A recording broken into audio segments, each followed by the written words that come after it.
Test, test, test. Check, check, check. Hey, Dr. Heat. So, let me repeat that whole... I just... First time I had my computer on a couple weeks, I did a bunch of updates. But... Good morning, everybody. Let me repeat everything I've said. So...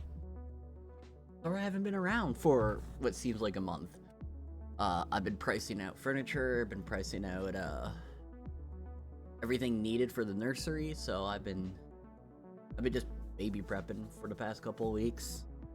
Making sure I'm getting everything I need. Also, like, a little bit of truth here. You know, people say they come online to get away from reality.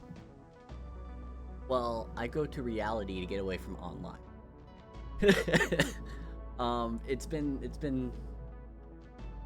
It's been nice to not be so internet pilled. Like, be honest, what happened in the past like 2 to 3 weeks of internet stuff, and that's kind of exciting. Hey Render, hey Devin, how are all the preps going? Well, I know everything I want, and because we're having, like, my wife's gonna be pregnant throughout the winter, the family is going to plan for a spring baby shower, so I don't know what I'm going to get all from the baby shower towards it. So basically, I'm having to come up with $1,200 to buy all the furniture and stuff I need and do some repairs. I need to VIP. A sec. Because you are an important person. Not just in general, but especially today. So yeah, the preps are kind of crazy, but hey Dr. Heat, hey Devin, hey Render, how you guys doing? I hope you guys have been well. I hope you guys are having a happy Halloween. I was planning on doing Solar Purge for a little while now, especially with the 6.0 patch. But then Devin over there on Striving for Light, also had a 6.0 patch coming out at the same time, and then life happened. So we're taking today to focus on Solar Purge, and then we'll probably go back and do some Striving for Light again, and then probably mix it up and continue my Baldur's Gate 3 through when I do have time to stream. But I really wanted to stream Solar Purge today because, for those who don't know, I've been a huge fan of Solar Purge for a good long time now. I gotta say, well over a year. Yeah, it's been about a year, right, Render? Since I found your game.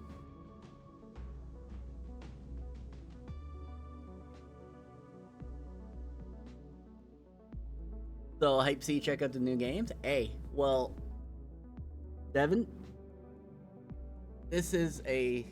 Yeah, I think so, yeah. This is... If I had to put, like, outside Last Epoch being my number...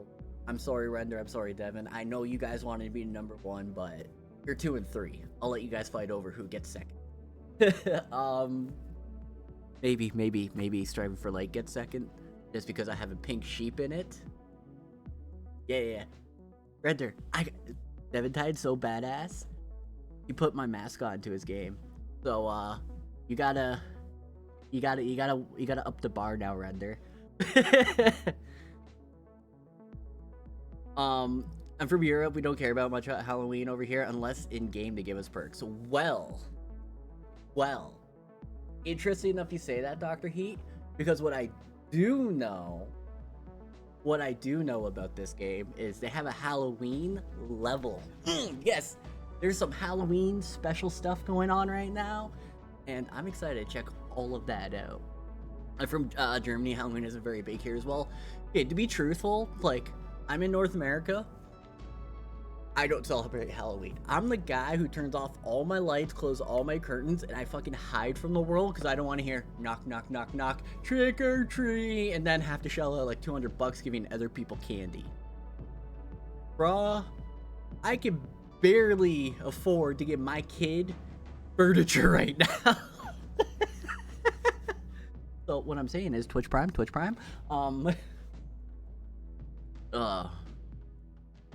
You Grinch? I am a Grinch, but I got a lot of money spending coming over the next few years, so I'd rather my kid get the shit. Just kidding, no you did. But that's fine. I'm okay with that. I'm okay with being a Grinch. You know why? Every time I'm an asshole is one more thing my kid's gonna get, so I'm fine with that. Hey, Jackums! Hey, got a boyo. How did you?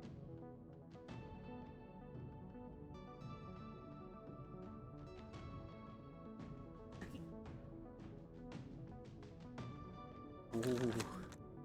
I know my dad's from the Americas, at least back then. Prepare for Halloween, scaring shit out of kids, and come by asking for sweets. Yep, pretty much. That's accurate. Sit. Oh, boys. Gotta break this one in half because I accidentally grabbed 3. Okay. Huh? Good boy. Huh? Oh boy. We've been doing some special training with the two of them, with wife being pregnant. I've been making it so the dogs don't jump on her, and with Boardman and his family in the house, I'm using them as props to create a barrier so I could teach them distancing. Dorwell just showed up. There's 2 of them. There is 2 of them. They all come around. You know, when you pull out the treats, they'd hear that shit from 5 blocks away. But America's bacon traditions most likely vary a lot between states. Well, you gotta remember, I'm from Canada. So, I'm bringing my Canadian custom down into America. So it's even more wild for me in particular.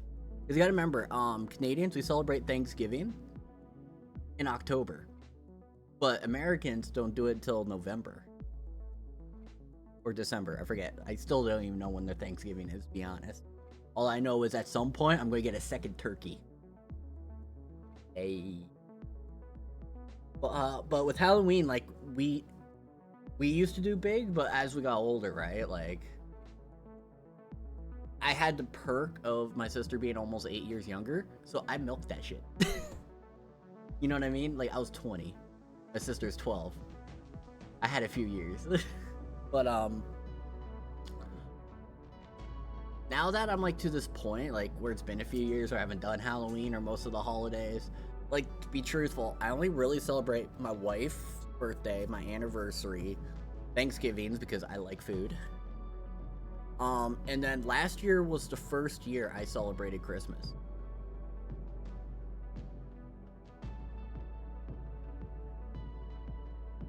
I once ordered a guitar produced in Canada. It arrived with huge caution that guitar causes cancer. Good day. Yeah, I don't want to talk about how fucking stupid Canada is.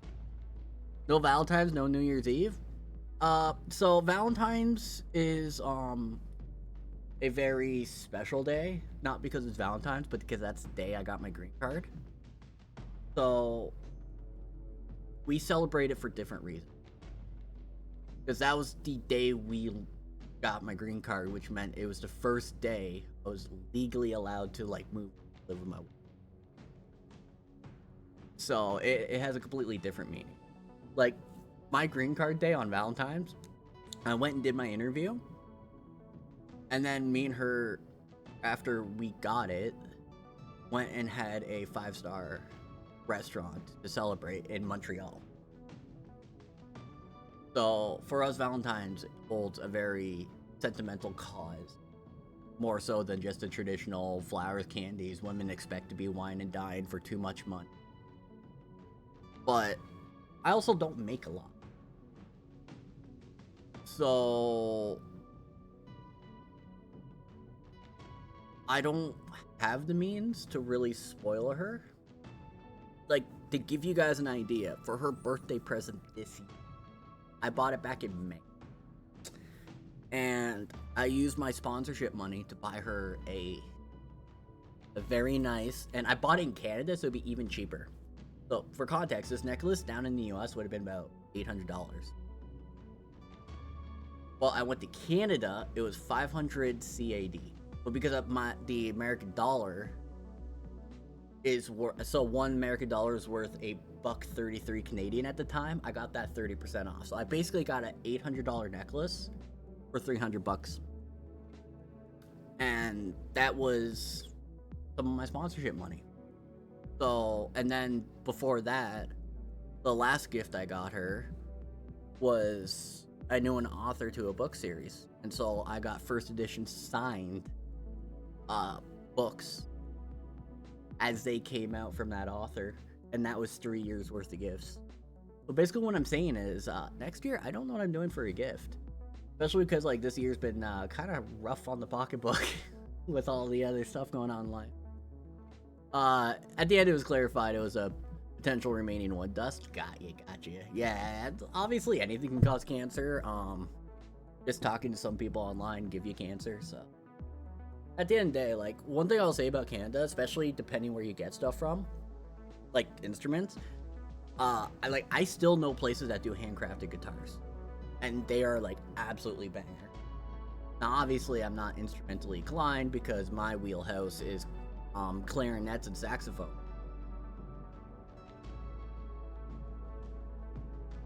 So, I tried learning guitar as a kid, but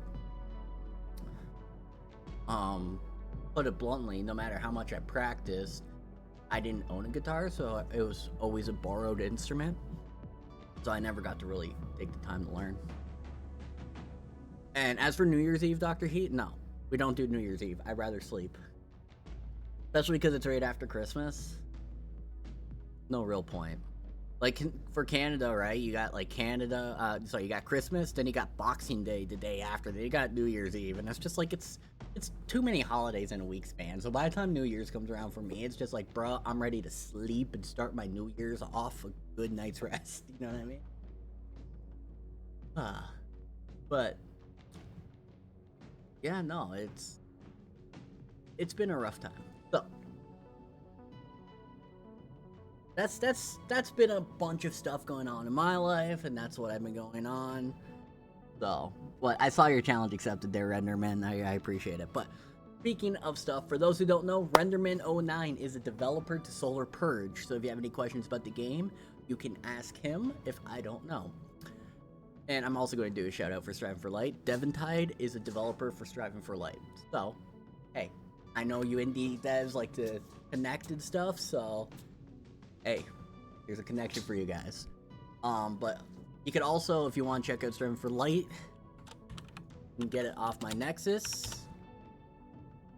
I highly recommend it. Now, there's two versions of the game for Striving for Light. There's the Vampire Survivor one, and then there's the regular base game. And they're both super cheap. Hey, can someone go on my Nexus, see if it's still cheaper than the Steam prices? Because I know last time me and Devin talked, my Nexus prices were cheaper than Steam right now because Nexus hasn't updated yet. So if you want to get the games and Nexus is still cheaper than Steam and you want to save it a few bucks, highly recommend. But like honestly, the Striving for Light Arena mode is like $3 USD, and the base game is like $10. So it's honestly, for the price point, what you get is absolutely insane. And speaking of which, speaking of price point and what you get, I just gotta double check because it's been a while since I looked at your store page at Render. But this is also a $25 game right now. So Solar Purge is $25. It's a old school twin stick shooter. It's got an arena mode tied to it. I don't know how much of the campaign you have gotten done since I last played Renderman, but I remember we ended off on the temple with the cool ass boss fight and the lighting effects. So new planet, a whole new planet. Ooh, nice. But what I like about this game is the arena mode. When you get done the campaign and playing the characters, mess around, just jumping into like an endless wave thing, seeing how far you can survive, is absolutely fantastic. I haven't done that in a while, but the reason why I haven't really pushed hard because I keep finding XP exploits. Like truthfully, so like kind of defeats the purpose when you could just floor skip an XP exploit. So when the game is all good though, I'll be I'll reclaim my #1 spot. But been a while since I played, so if I need to move my camera, please let me know. Okay, my audio's bad. Please let me know. It's been a while since I streamed. I did a bunch of updates, so if anything needs adjustment, I'm open to critique today. Especially because like it's been a while since I streamed, so I might forget how to do some things. But shh, don't tell anyone. That skeleton, yes. So as you see here, Halloween themed. You got some jack-o'-lanterns, you got the skeleton, and no word of a lie, Renderman. I already got a bone pick with you. I was in the washroom while the game was booting up, and no joke, I heard off the audio yelling from the game that scared the shit out of me. This is Halloween related, so there's going to be some extra Halloween-y stuff in this game. So we're getting a bit more than normal.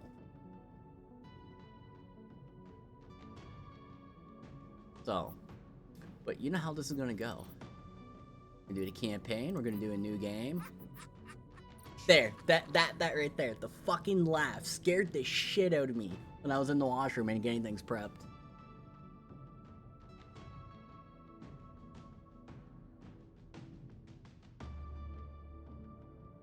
Okay.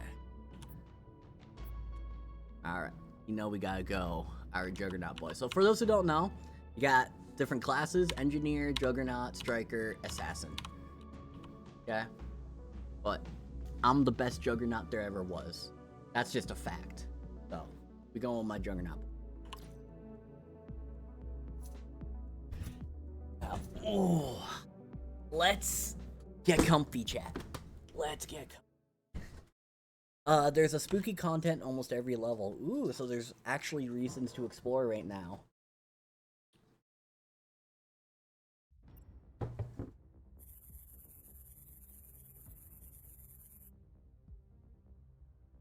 Now, are they like hidden spookiness, or are they like very obviously found spookiness? Because if they're hidden, I might have a slower campaign than normal.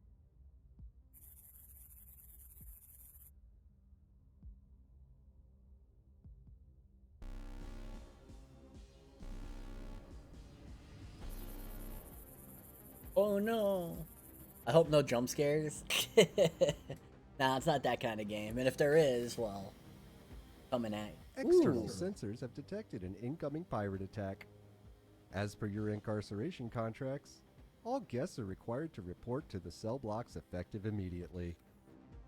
This is already different. You used to start right here and then start running down.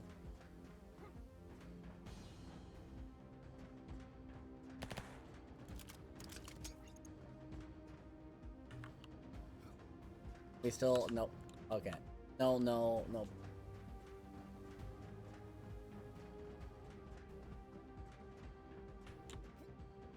So these are your checkpoint things.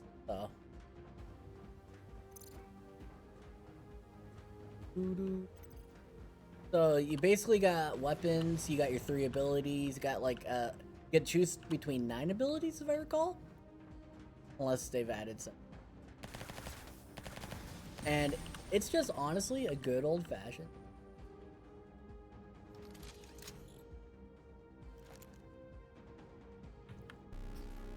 Oh, we're gonna be Pistol Boy today.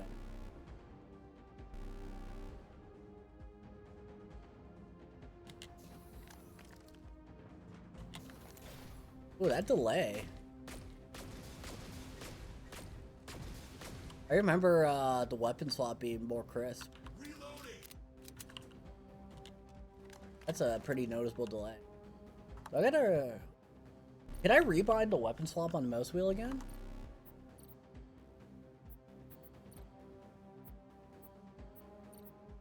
I like that. Fortunate. Yeah, that's a huge delay.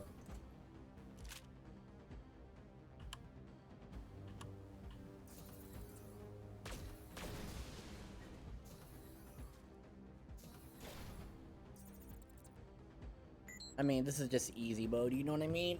When, you know, you set the standards. Love these top-down. I play a lot of Alien Sword games back when I was 16. Nice. Yeah, I think I remember now. Now, quote me if I'm wrong here, Render. But wasn't Hell Anyone in Riders, or I violation of forget this the name? directive will be Because it's been liquidated, such a long. along with all pirate One of the trespassers. inspirations to Security this. is job 1 at CSC. Thank you for your attention.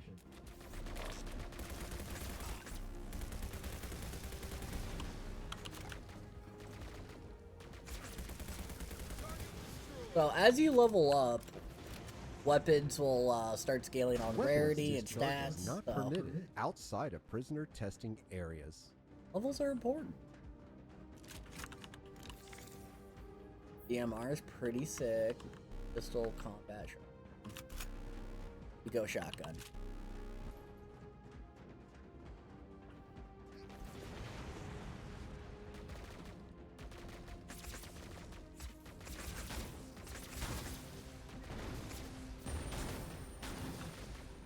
Come on.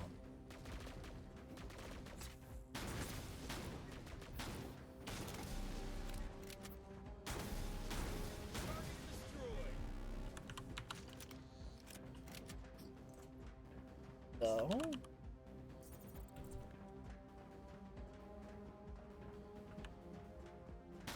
gotta protect.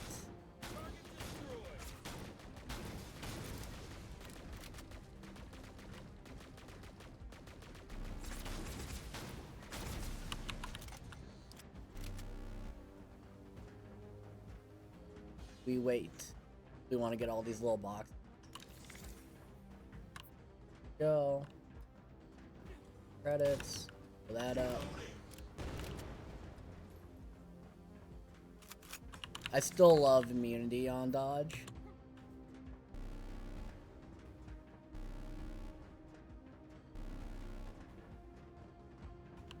Yeah, no secret.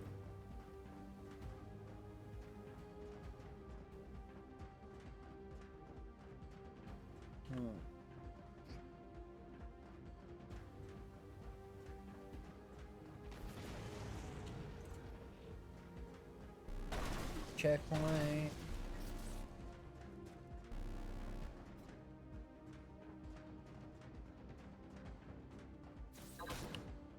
Right, elevation still a thing.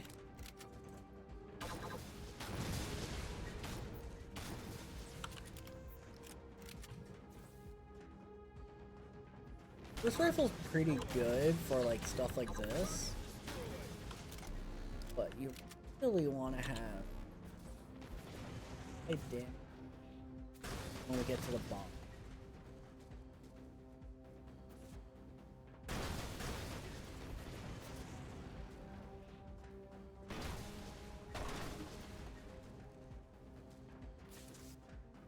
Oh wait. Wait. Why is this on easy? I did select. Alright, wait. Sorry guys. Sorry, we gotta abort the whole thing. I was wondering why this was too easy. Then I realized the skull in the top right corner is telling me I was playing on easy mode. So I need my reality check. One sec.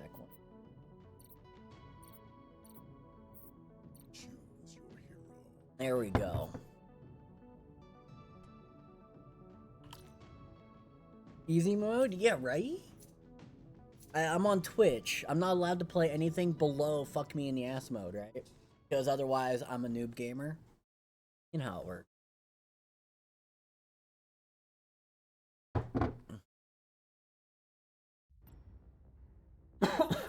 So I've been... Is this skippable? No. Thank God I realized it in the tutorial level.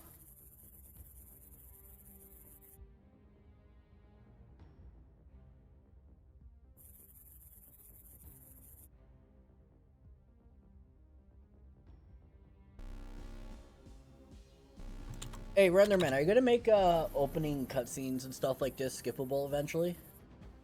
For people who've played the campaign already? Because there's definitely like replay value for when you play with friends and such. An incoming pirate attack. As per your incarceration contracts, all guests are required to report to the cell blocks effective immediately.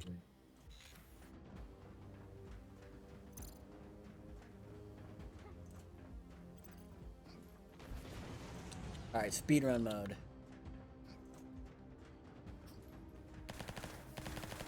There we go.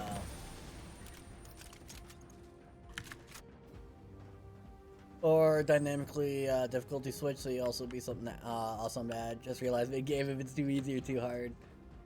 Don't remember, but yeah, I think that was something I definitely recommended early days too. I thought they had it for some reason,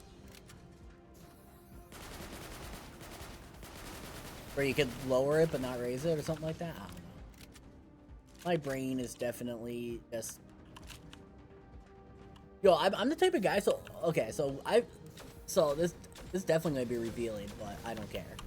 So recently my wife has noticed, right? I have this habit that I don't even realize I do, where I'll be going to the washroom, right? It'll be a number 2, like. So I'll pull the first roll, prep it for like when I'm done. Put it on the side of my my sink table, right? Because I got like one big bathroom and the other 2 are really. And then I'll do my phone game, and then instead of grabbing the thing I just prepped, I will grab a new thing to wipe with. And then when she comes in the bathroom, oh wait, I forgot to hit the switch. She'll just have an already prepped one. So I've definitely noticed, like, I've just like not been paying attention these days to stuff. And it's not even like I purposely do it either. Like, I do it so subconsciously that I don't even realize it, right? Anyone in violation of this directive will be liquidated, along with all pirate trespassers. Security is job 1 at CSC. There we go. Thank you for your attention.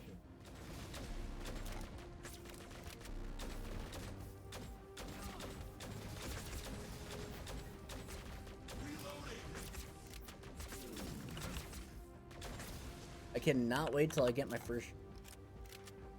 Why I like Juggernaut. Weapons You're going to see why are I'm. not permitted Juggernaut's outside of insane. prisoner testing areas. Bet to see why. SMG. You know what? SMG's kind of cracked right now.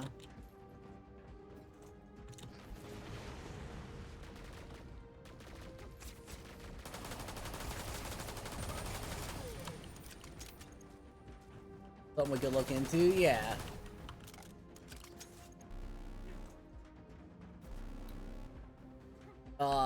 Being able to just change my weapon swap to middle mouse wheel instead of the camera, and difficulty change within game on the fly, kinda sick.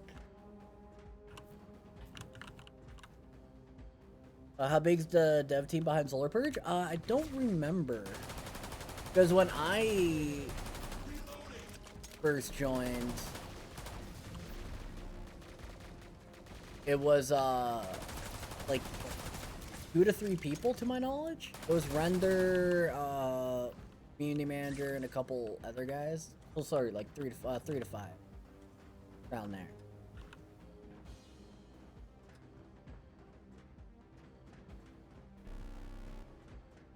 So I don't know how much they expanded since then. I know my buddy Grim Reaper joined to help on like quality assurance testing.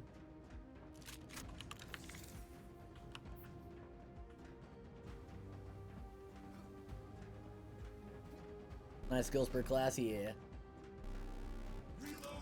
How many devs? How big's your studio now, Render? Have you grown? Have you guys grown quite a bit since then? Since last year, or?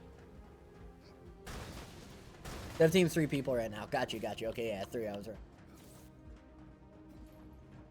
Another small studio. It's always great to see.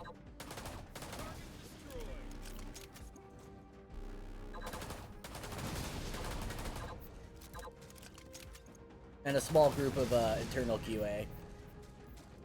Yeah, I know Grim Reaper's on that internal QA. How's he been doing, by the way? Hopefully he's been a big help.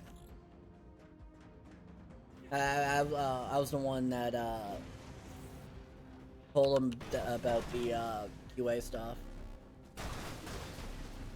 Very well made. Yeah, you know what I appreciate about this game that I think a lot of people really under value.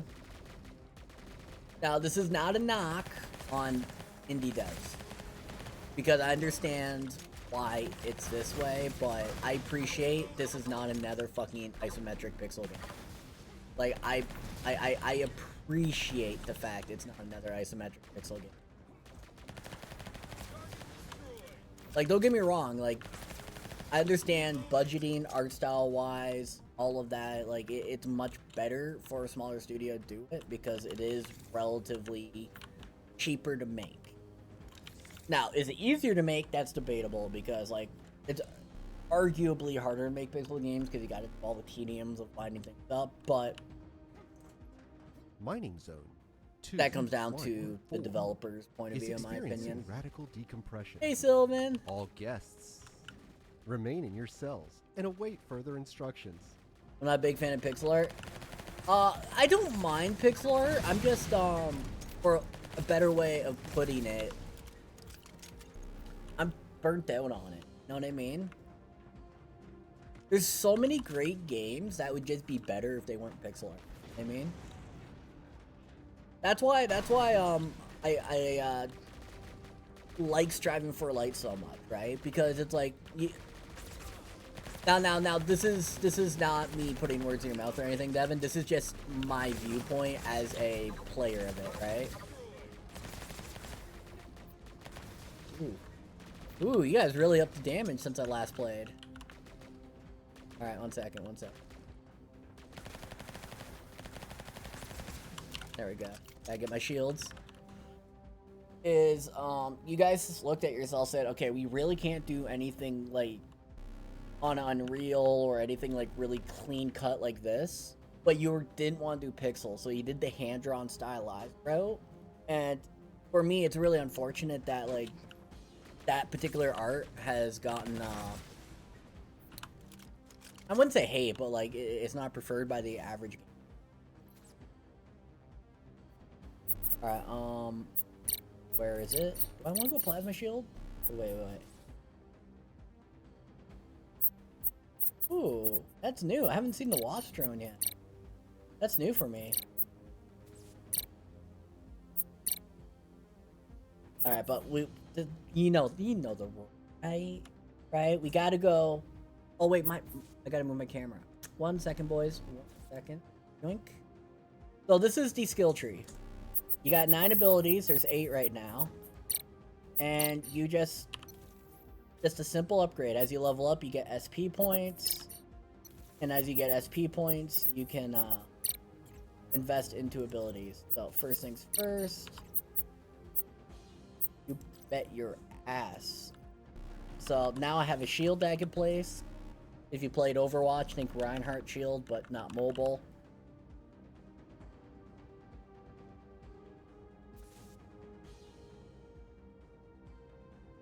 If it's well made, it can look great, but dude, if the font is also going to be pixel art, it must be done well. A lot of times just very hard on the eyes. Yeah, that's why I can't really enjoy it no more. My eyes hurt.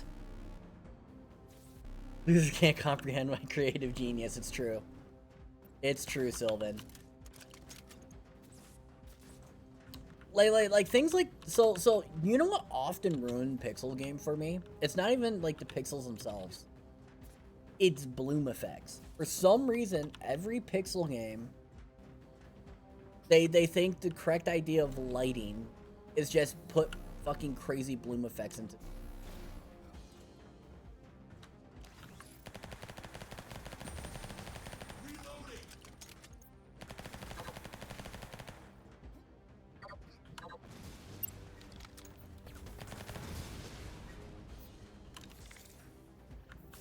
Wait, machine gun. Yes, better rocket launch.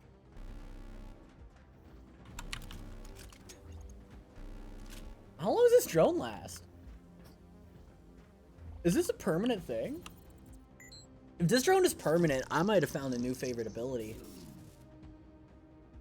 Okay, it's not. I hope level 3 on it is permanent. So every level up you do into an ability, it adds a new effect. And so when you get to level 3, it's like noticeably like it's game changing how much better the skills are at level 3. Hey Knight Rider, how you doing, man? Long time no see. I just want the goods.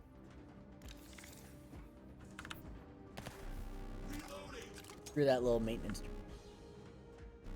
I am enjoying life and not internet. It's weird, but I'm also like the nursery is driving me up a wall. I'll say it.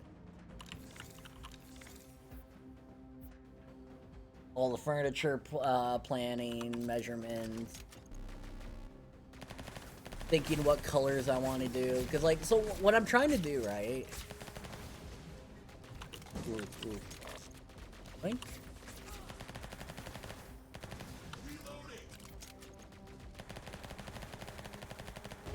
Is make the room, furniture-wise, damn. So I don't want to be changing furniture like in 2-3 years. So I'm buying like furniture that can also be double used baby stuff. And the only concession I'm gonna make is I'm just gonna buy a crib and then buy a bed later on for the kid. But I'm trying to like make it so like when they're 4 to 6, right? The room looks like 4 to 6, but when they're also 12, they'll have the option to change if they want, but like the color isn't going to be like, oh, here's rainbows and clouds and things. It's just going to be like a nice orange or something. So when they grow up, it doesn't feel like a kid's room. I'm trying to like make the room age with them as they grow. And the only thing I might have to change is a bed here. I am having a baby. I posted on my Twitter, my last stream a few weeks back. I showed the ultrasound. The estimated due date is in April. So that's why I haven't been around. I'm going more into full-time dad mode. And less about... Where's the screen?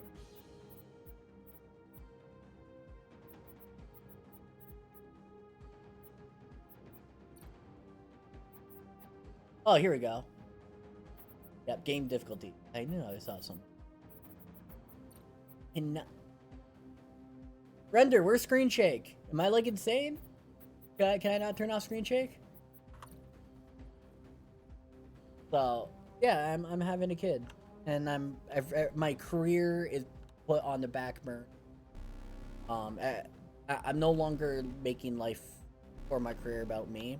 It's going to be something I do now to enjoy my time instead of trying to make money out of everything. But I'm still gonna do what I did before. It's just less of it, if that makes sense.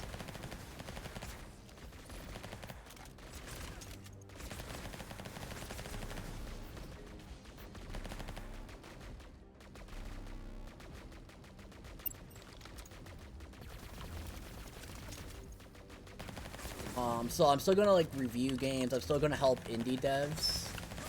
I'm still gonna do my MTX stuff for Last Epoch. I'm still gonna do all I did before. There's gonna be less stream, so it's gonna be more, when I do sit down to stream, it's gonna be more focused on the thing I want to accomplish and less about just like doing whatever fuck I feel like.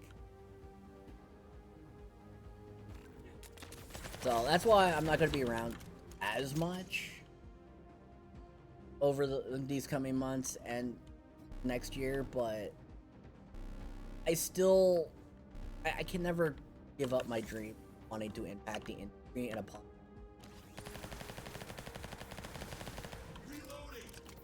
And especially with how AAA is, right? It'll never be fixed at the top up. I said this 4 years ago, I'll say it again. AAA will not do anything to save gaming. So, yeah, I will work with Igniting Sparks games, Hit Scan game, 11th Hour game. I will give my opinions, feedback. I will talk about, hey, these are your problems. If you fix them, you're gonna have a more successful game going forward.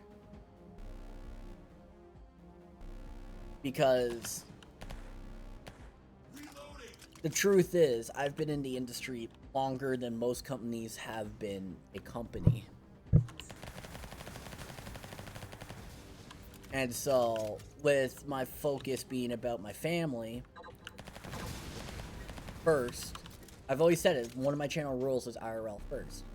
If your life is not good, then your interests and hobbies won't be.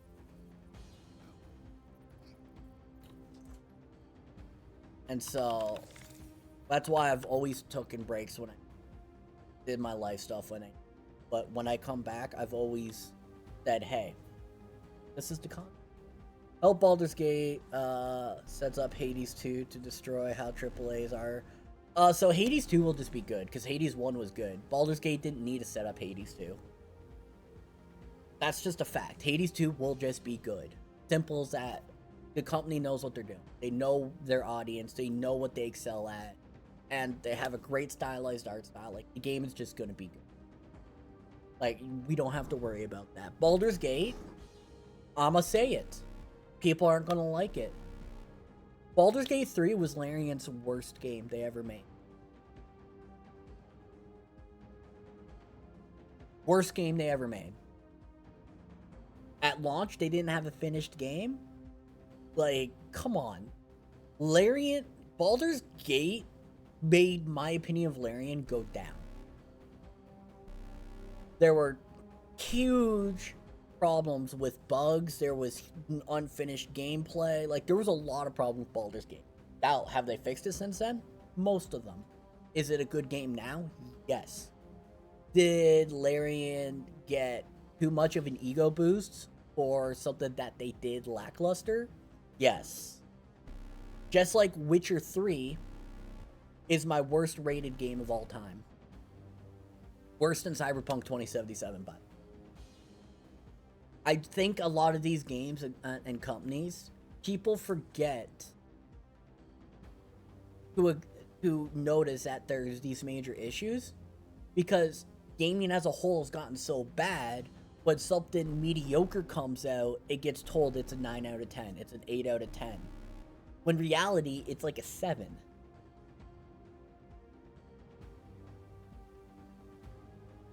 And that needs to stop. It really does. The reason why AAA has gotten so bad is because we make 7 games that are 7s a 9 out of 10. Bro, finally confirmed that Skyrim New Vegas devs were told to sell out, and I had opinions since day one on those games, so I get the hot takes. I mean, let's be real, it's not a surprise. You could tell the Fallout devs were pissed off when they went out and made Outer Worlds.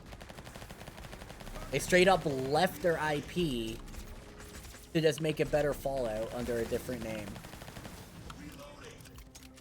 So, like, I totally understand that, but, like, yes, right? Gaming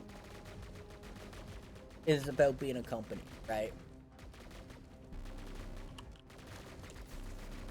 And if you can't pay your employees, sustain your company, you can't make games. But when you make bad games, the company shouldn't be surprised when people who play it go, I'm not going to play it no more. Oh, barely in range. There we go. And that's what's happening. Consumers ain't... Sorry, ain't. Consumers are not... Your bios calling out companies into the Warden Control Computers Hostile Forces database, and hurting their profit shares. Like, they're not. And that's why we keep getting worse and worse games.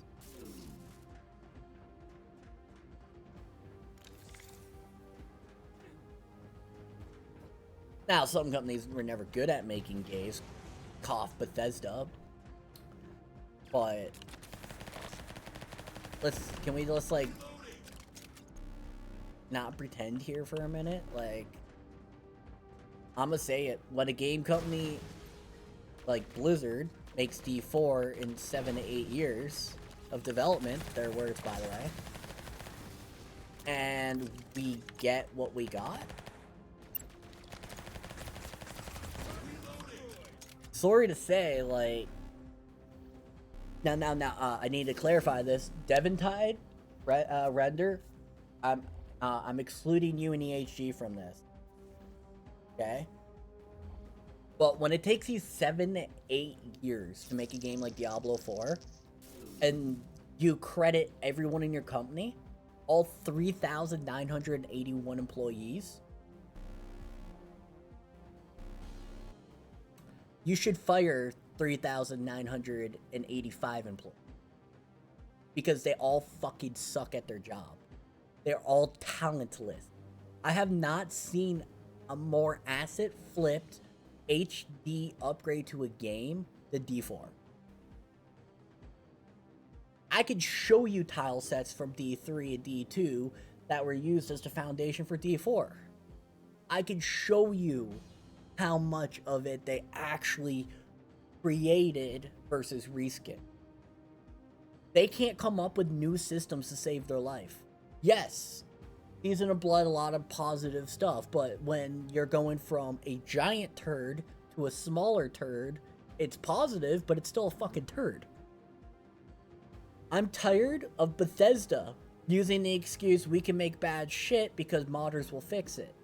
I'm tired of all these companies coming out and just destroying IPs, destroying the game industry standard. Because you gotta remember, back in the day, 2000 and onward, right? Fuck, I'll even say 1994 and onward. We had a platinum standard of industry, right? Technology was limited, but they pushed those limits. Now we have unlimited technology, but no one's pushing those limits. Why? Because the business side of game industry now has become a sunk cost project. And what I mean by that is, if they don't invest 20 million into a single game and get 100 million back, those games will not be developed. What needs to start happening again is game companies. So, Render, I'm using Solar Purge as an example here, okay? I hope this happens, but I can't predict the future. Let's just say Solar Purge here, right? Makes 10 million on its 1.0 launch day, okay? If I owned HitScan Games, this is what I would do. Straight up, okay? Obviously, you take out your profits to cover business sides of development, right? You pay your employees, you do your insurance, etc., etc. But then I would take 2.5 million. Okay?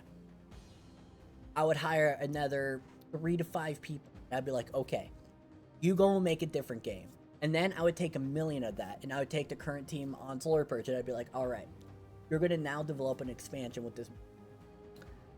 And then the other you bank, so if projects go longer, you have reserves. And then what happens is the expansion will probably take a year to 2 to develop, because you're just adding to what's already there. Yeah, you got to create new stuff, new guns, new classes, blah, blah, blah, blah. But when your base game is already developed and made and the mechanics are already there, it's a lot less work to add to an already existing game than create a new game, because you got to create all the assets, etc., etc., etc. So the point is, you need to split into multiple projects, right? Because let's just say you had your $1 million launch on Solar Purge, and then your expansion brings in another, let's just say like 2 million, right? Let's just say we double what you put in. You're retaining your company foundation off the game you launched, right? So you're putting it back into the game, trying to keep your revenue stream going forward off the game you made. Meanwhile, your second team is creating a second game. That's where your sunk is going to go into. Because what the idea is you took your profits to reinvest it into another idea, but when that launches, you double or triple, and now you have 2 established IPs. Now, what's happened, right? Solar Purge 1 has had, by this point, over a course of 5 to 7 year development on your second game, probably about 2 expansions just to maintain your company revenue. Now, your second game comes out, you're ready to go, right? Like, shit's looking great. You drop your second game, you make 10 million off. You invested your 2.5 into it. That's a 4 times. Now, what you could do off that 10 million, right? You pay out your companies, you do your taxes, blah, blah, blah, blah. And you take the same idea. You put $1 million back into it, you do a couple of expansions, then you take 5 million, you go back and maybe make Solar Purge 2. But now you have 2 development teams, and you have a steady source of income at all times, because you'll have 6 months of hype for it, depending on how well you market, right? Because, like, obviously you gotta market. That's where the investment goes into to make these games popular. And what happens is when you do a couple of things like this as a smaller company, hell, to even a bigger company, just to a more extreme, you have multiple projects, so if one fucking hits the bed, hopefully your next project won't shit the bed, and it will bring you back up to your break even or profit margin. Because if you haven't noticed, game industry across the board, there's a reason why there are so few companies that actually stay around. Because they go big on one project. If that project doesn't succeed, the whole company goes under. And if project succeeds, they feed deeper into the one thing that made them successful instead of expanding their portfolio. So that way, when that game does eventually die off, they can get another ejection.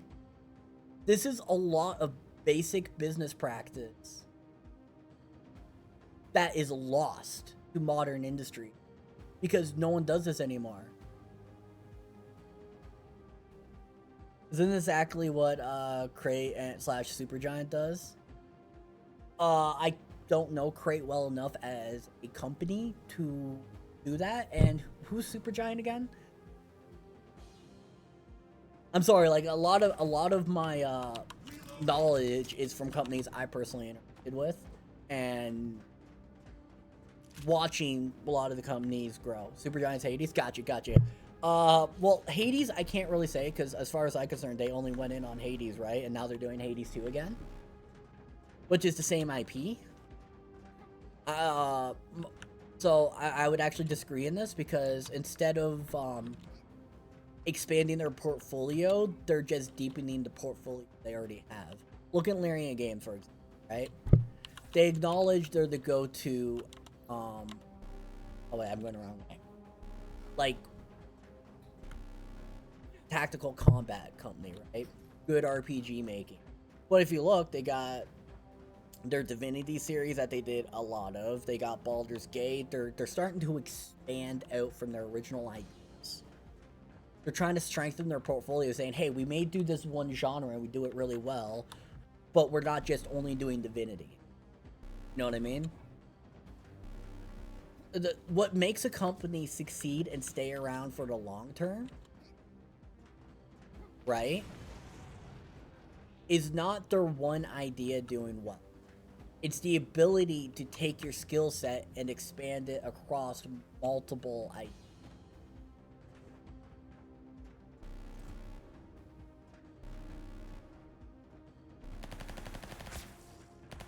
For example, Owlcat Games is just like Larian. They do amazing RPG, tactical, D&D games.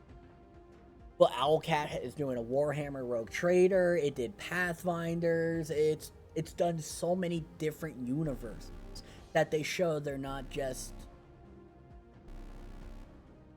put it this way, one-dimensional.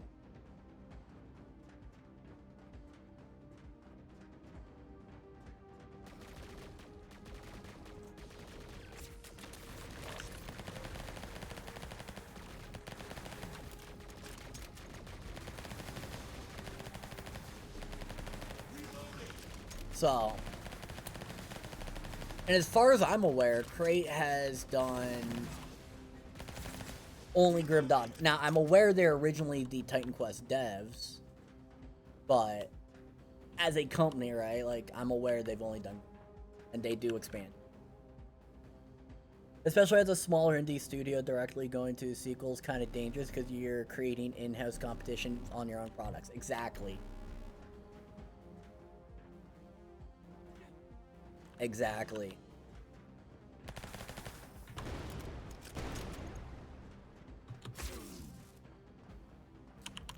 I won't lie. Recently I've been thinking about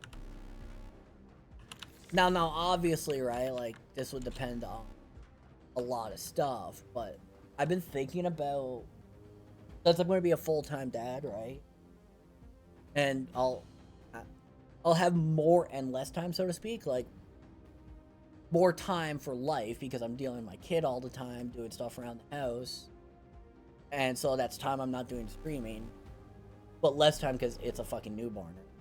I've been thinking about maybe opening myself up to contracting jobs and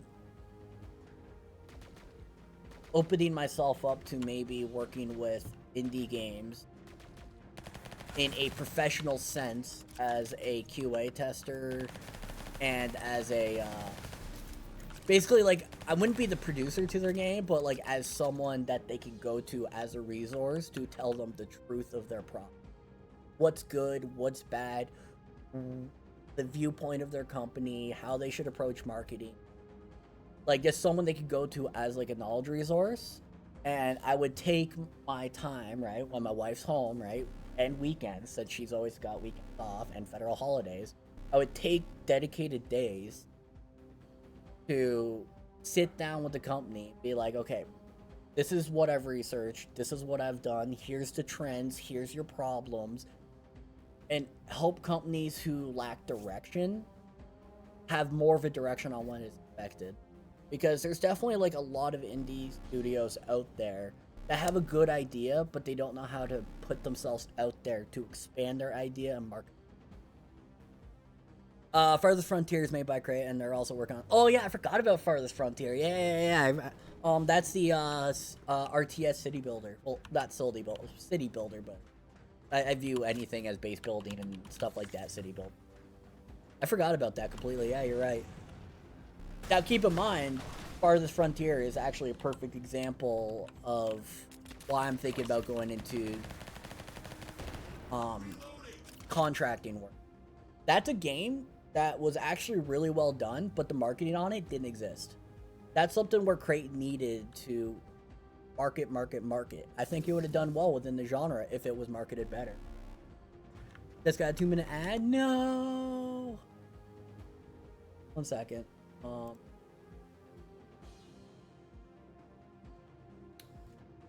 Okay, I'm gonna take a moment, guys. Can I repeat? What did you last hear? Because apparently fucking Twitch is gonna put ads on every 30 minutes. Yay.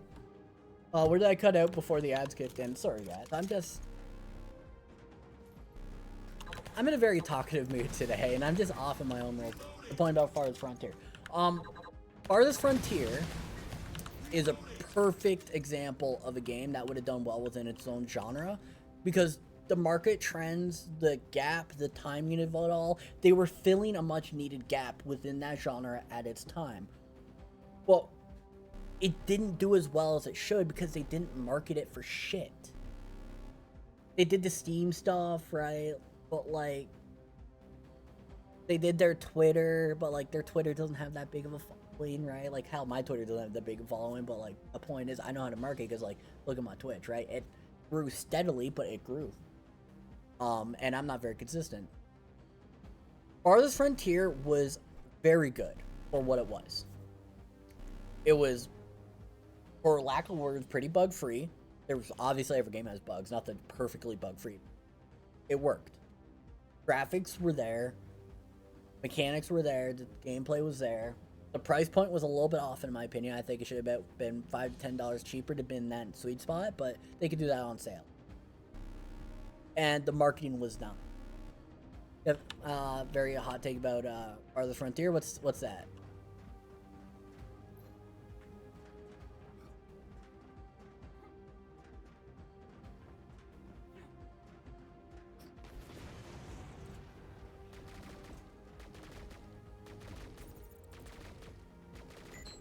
Yes, but for someone who hates games, enabling people playing around is actually didn't have enough of a fantasy.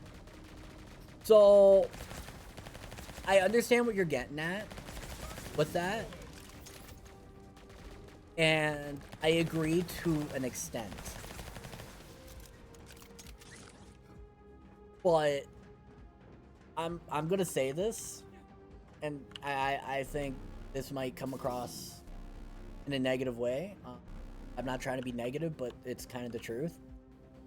RTS city builders typically doesn't matter how much fantasy you put into them, whether it be StarCraft, Total War, Civilization, Age of Empires. To me, that's secondary to what it actually is. City builders are about the methodical approach, the problem solving, the building up, the mechanics. That's what draws people into the genre. It could be a fucking turd house you're building, but if the mechanics are there, people will play the shit out of it. It's not about the traditional sense of being... It's not about the role playing. It's not. That's what I'm getting down to. It's not about the role playing. It's not about the sense of I'm a badass. It's about... It's like chess. Chess lacks all dimension of fantasy, right? Especially as what you're saying here, a epic hero. RTS, city builders, things like StarCraft. It's about what you're doing and how you're doing it, a problem you're solving. And less about the universe, less about the heroes, less about all of that. Because, like, the truth is,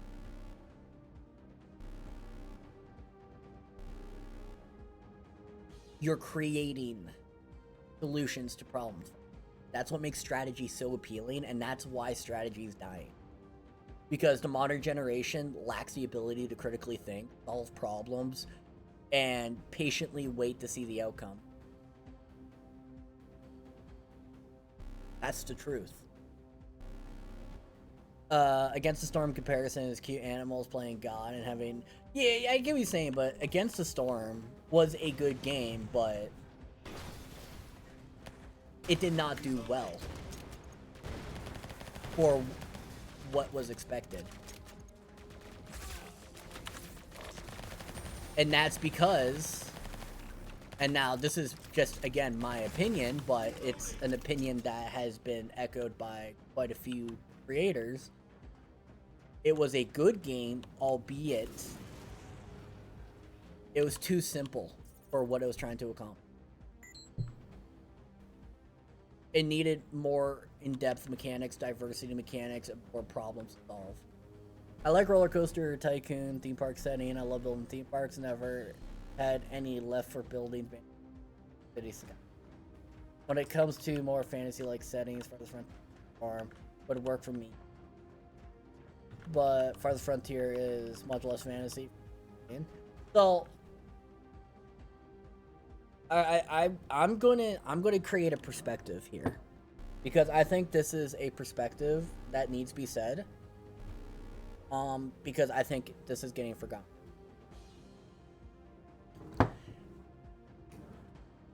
Medieval European, okay, is history. It's reality. It had existed. But however, it doesn't exist now. So it is completely fantasy in that regard.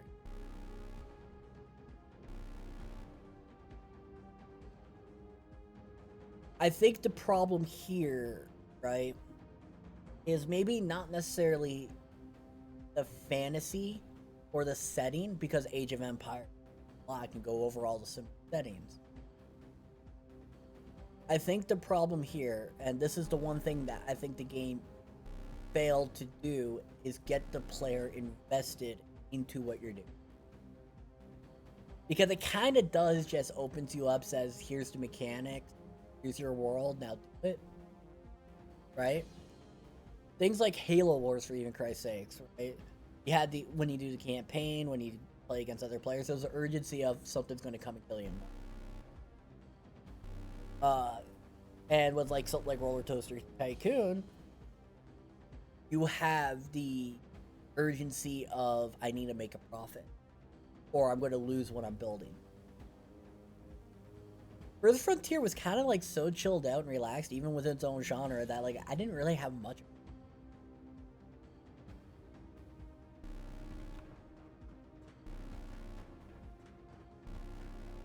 And I think that's something that definitely could have really helped them.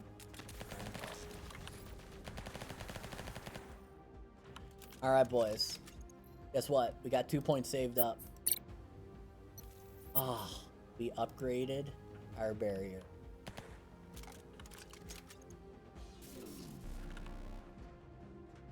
Probably a better way to explain what you meant. Yeah, no, that's fair. And see, this is the hardest thing about a developer, right? This is something that most developers don't have anymore because they take things personally. Oh, why did I go back there? It's all right. I'm trying to keep it over the map because there's nothing there. That really matters. Like, you guys don't care about the map. You see the whole snow. Most developers take things personally. They don't see past what is being said. Because the player can say something that they mean and they truly mean it.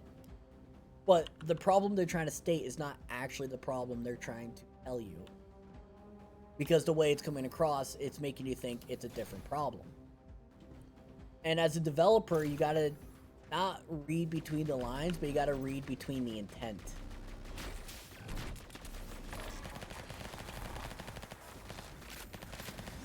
Otherwise, you're just not going to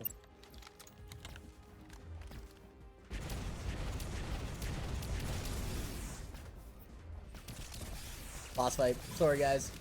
You're not going to fix your game for your audience if you can't read the intent.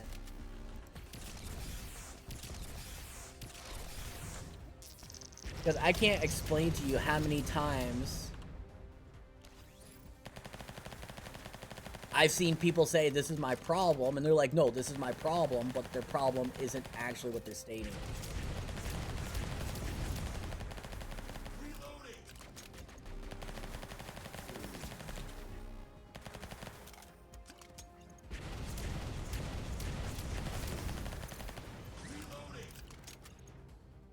Oftentimes, players can say A, but actually want B that enables A. Yep, exactly.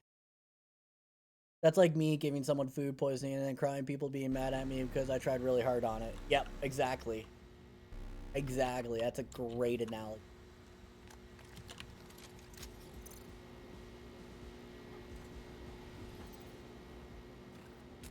Keep labor intake corridors Wait. clear of debris and contaminants. What? Why? What? No, no, this is not okay. I have level 2 plasma shield. Why am I only getting level 1 plasma shield? I'm gonna wait for my cooldown to hit it again and hope to gosh when you enter a new zone, the first one cast for some reason is just default.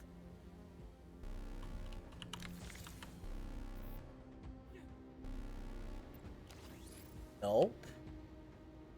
A render.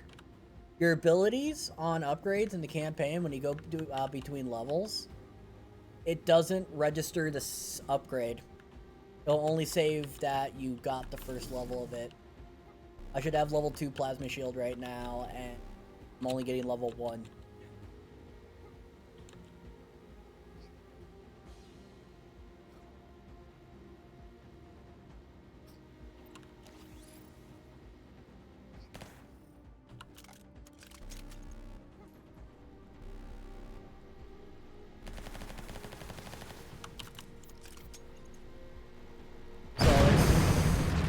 There's something not saving properly.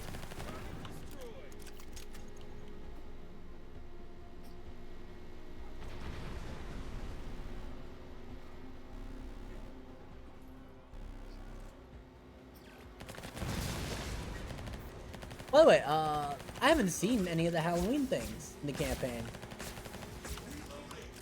Getting me here. Getting me.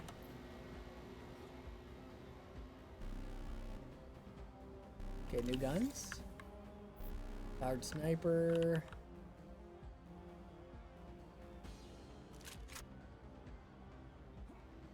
Need a little more range. So, yeah, that's what I'm thinking about, maybe getting into contracting work for indie companies.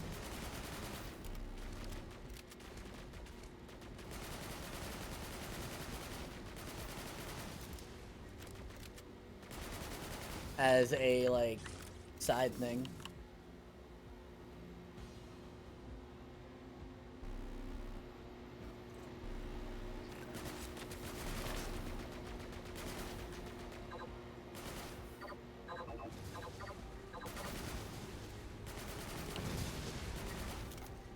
I just want... I hate not working on something, right? I hate not being a part of something. So it'd be good for my mental health, and if I can make a little money doing it, great, but... I can't see myself never not working in the game industry of some kind. What's the difference between the blue square and the lighter blue square on weapons? Do they have different stats and abilities? So, yes. So weapons have perks on them, typically. Now, my current weapons do not. But the different squares and stats kind of tell you, like, rarity, perks. So, I'm keeping a rocket launcher because it's better than a sniper with perks. That's why I didn't pick up the snipers with perks. Blue is for primary. Oh, I thought. Wait. I thought the squares also related to number of perks on a weapon. Or is that a different UI indicator? I know when weapons drop, there's a UI next to them that lets you know what they have on them for perks and stuff. Like I said, it's been a long time since I played this. I'm pretty outdated.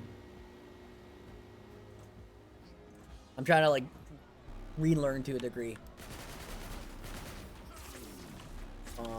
No! Okay, please. Not like this.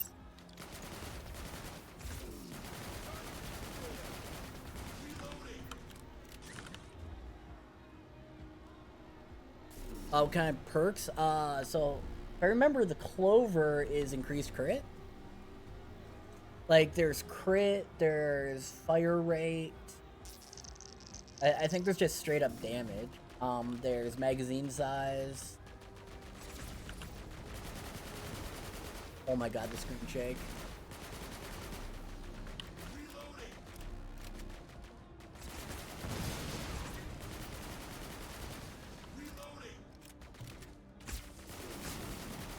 But there's also, like, unique weapons, right?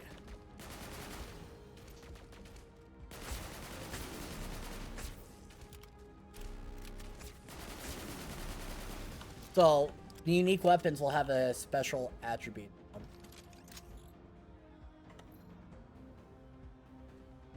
Get a perk off that.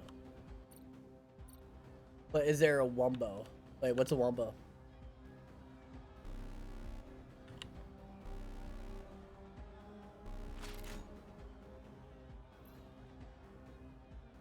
Actually, a pretty light machine. Early. So we have 7-ish weapon manufacturers that roll different perks. Wait, weapon manufacturers? I think that might be new to me.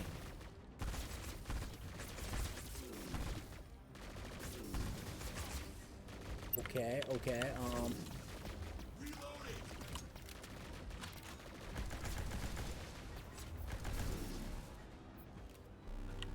Because when I think weapon manufacturers, I'm thinking not Baldur's Gate, Borderlands, where different manufacturers give different stocks and stuff.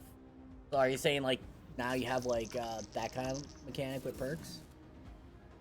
High tier weapons start dropping at level 7, I believe. Got you.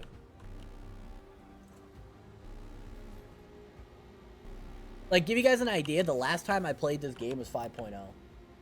So, like, I have, like, a whole patch worth of stuff to get updated on.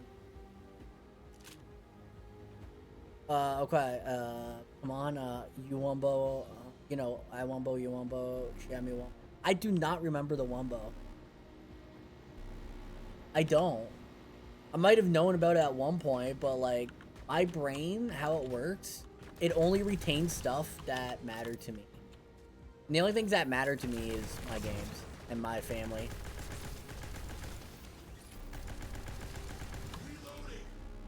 SpongeBob, that's why, because I don't care about SpongeBob.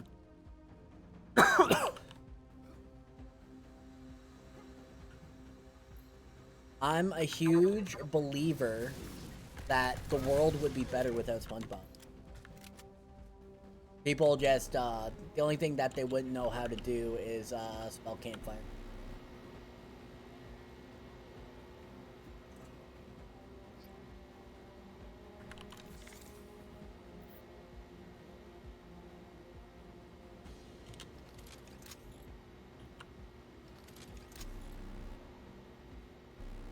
Oh, SpongeBob.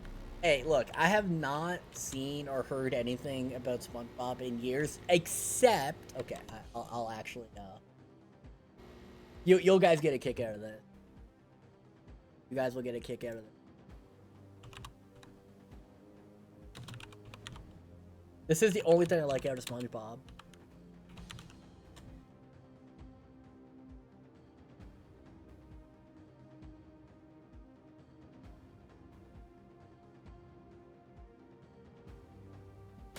Let me turn off the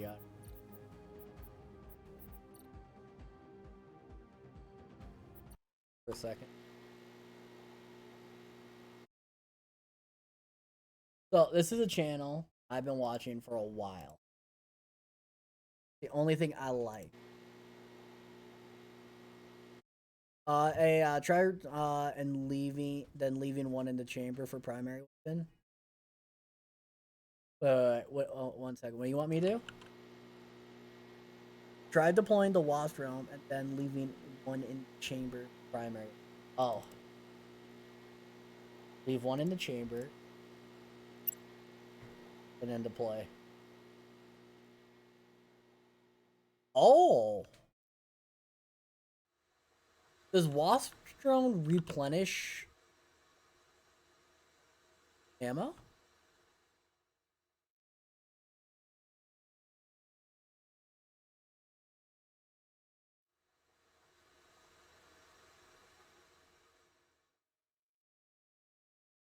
What's it, guys?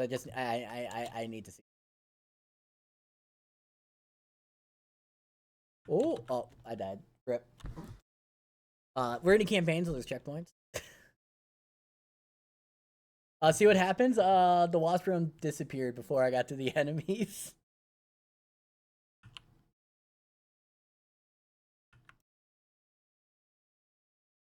I think wasp drone should it's the drone has a duration, right?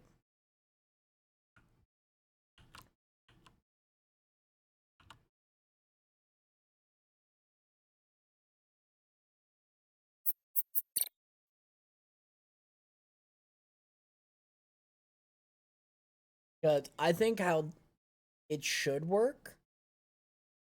Hear me out, hear me out. I think this would be a better way for wasp drone.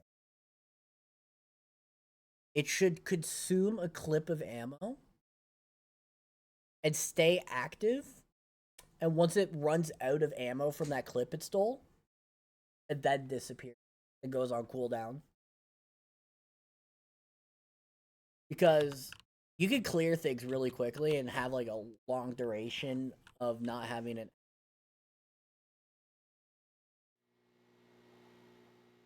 Duration is only good if you're in perpetual combat. But one second. So, before I get crazy, this is called Your Boy Sponge. Okay? One of my favorite YouTube channels I like watching. It's just SpongeBob rapping, and it's better than modern rap. It's insane.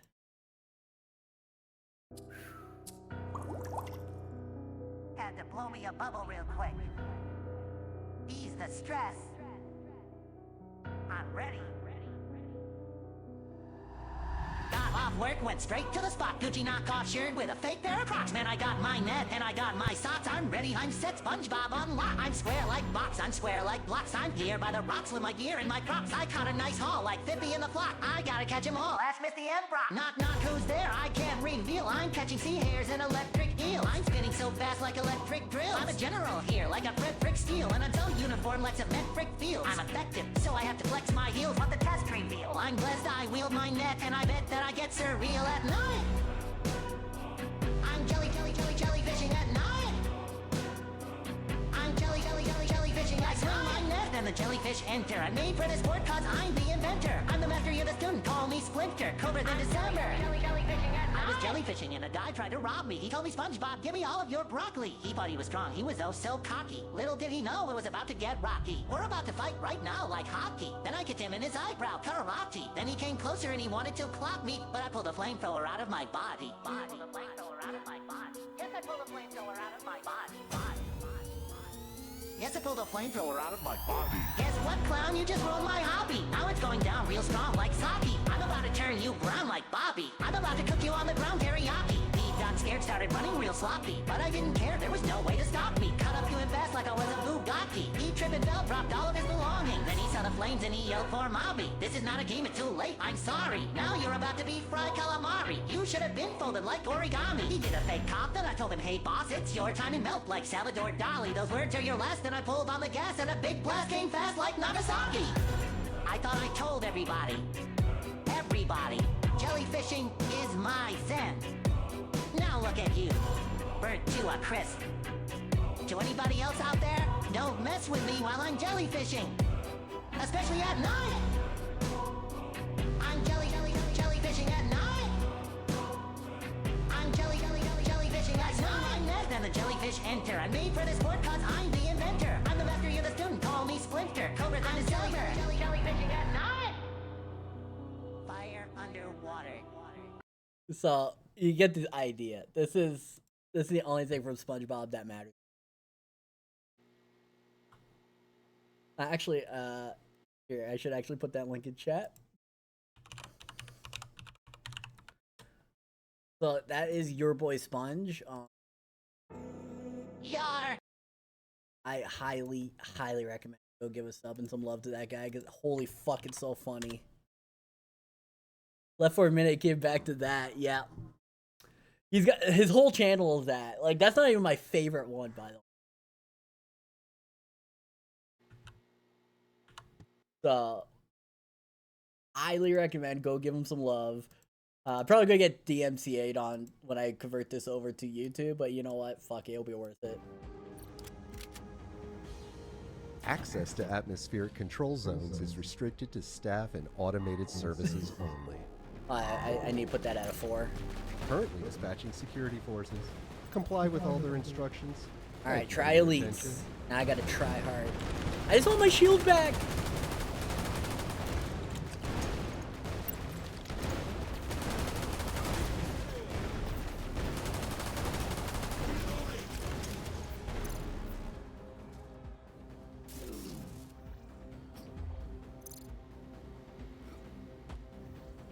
Oh, but yeah, that's the only thing good from SpongeBob.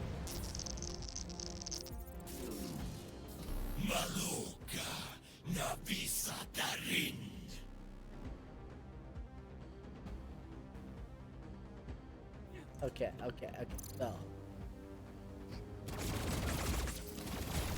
kill this guy. Let the shield handle those guys down there. No elevation.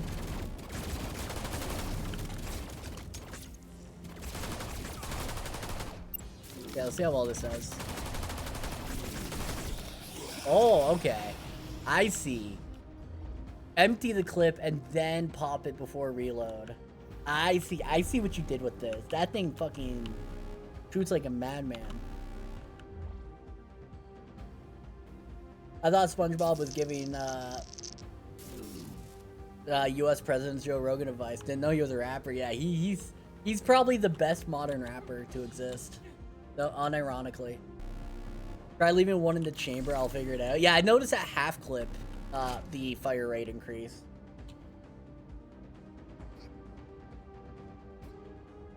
But, you're aware of the ability bug, right, Render?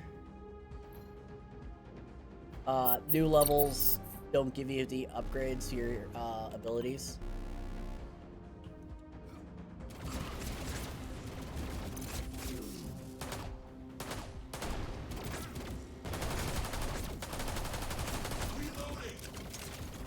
God, I'm in such a habit of reloading when I...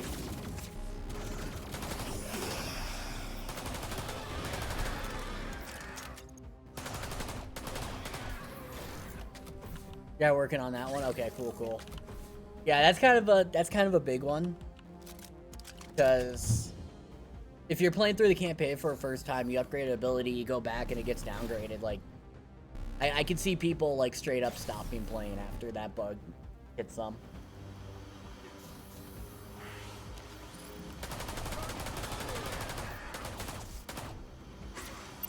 Alright, 2 in the chamber. Attention, invading score like pirate force. Okay.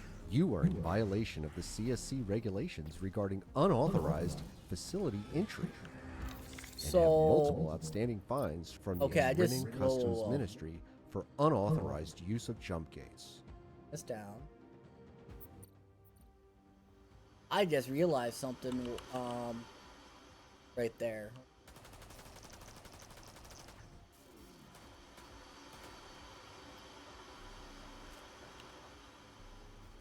We'll wait for the reset. It did it did that like initial 2 enemies, really fast fire rate, but on that 3rd enemy after I went from that back to the lonely guy in the corner, it did very slow attacking. So I wonder if it downgrade, yeah, really fast. Let's go find a new guy. Okay, that worked. I reload. Need a new guy. You confirm. My suspicions. Yep. Okay. Suspicions confirmed.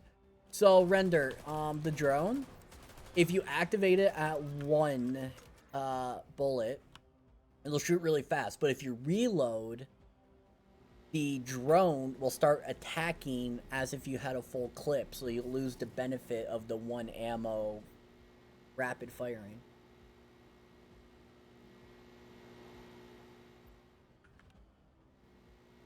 So it takes your current ammo amount instead of what you activate. Is that attended?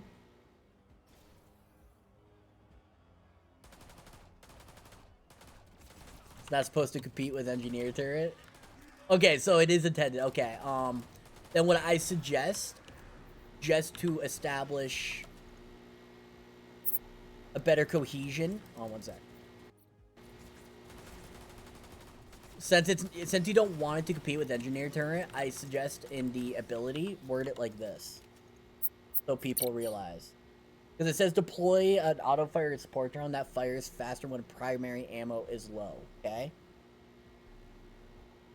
It should make a note in here saying that it takes its attack rate is equal to your current ammo. So if you have high ammo, it's slower. If you have low ammo, it's faster. There should be something in the wording there to let the player know, because otherwise they're going to think something's wrong.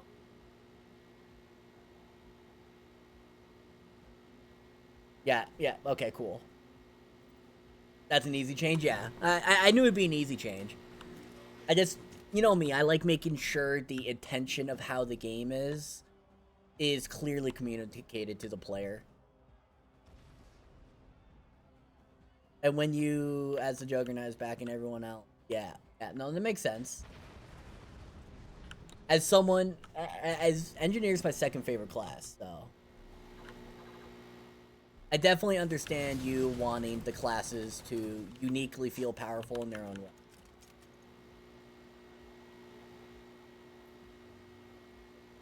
Why we ask for feedback, it's why I give it. Like I said, I've worked on an MMO in the past. I get developer problems. Sometimes you get so lost in the coding and the numbers, and you play your game so much that, like, some things is lost upon you as a developer because you just look at it from such a binary level of development. And little things like communication or player intention can be lost as a developer. Devin knows it too close to it, yeah.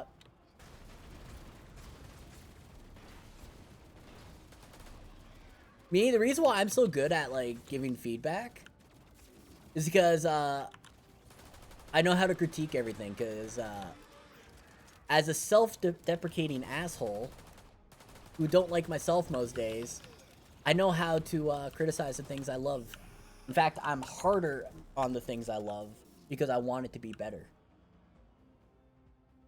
So I'm able to put everything under a microscope and complain about it. Not necessarily a good thing, because it also hinders the ability to just enjoy simple things, because everything's under a microscope. But when it comes to development and making stuff, it's a great skill to have.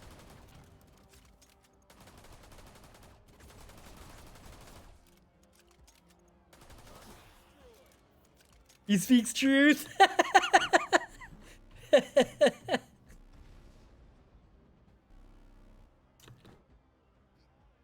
See, just grab the snack. Did I miss something? Oh, I just did a little bit of a dev tirade. Don't worry.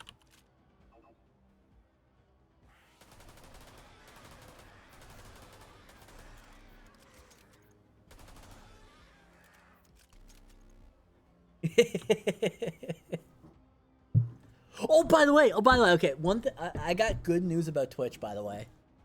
I know, it's a shocker. I've been so fucking, like, up Twitch's ass with stuff recently.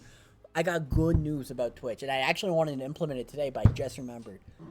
Dan Clancy, new CEO of Twitch at TwitchCon, revealed that you're allowed to multi-stream to multiple platforms. That means I'll start on my next stream setting up my my restream so I could do Twitch and YouTube, because it costs money per month to do more than three or more platforms, and I don't stream enough right now to validate that money investment, sadly. So that's why I won't be doing Kick, YouTube, and Twitch.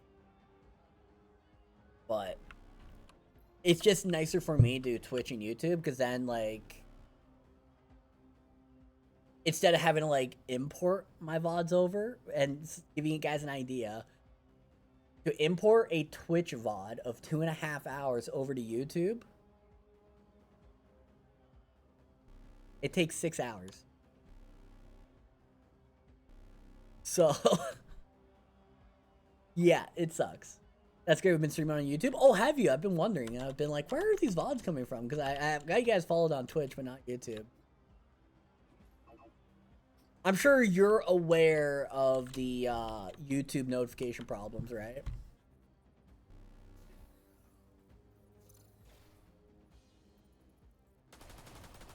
Yeah, okay, cool. As long as you're aware.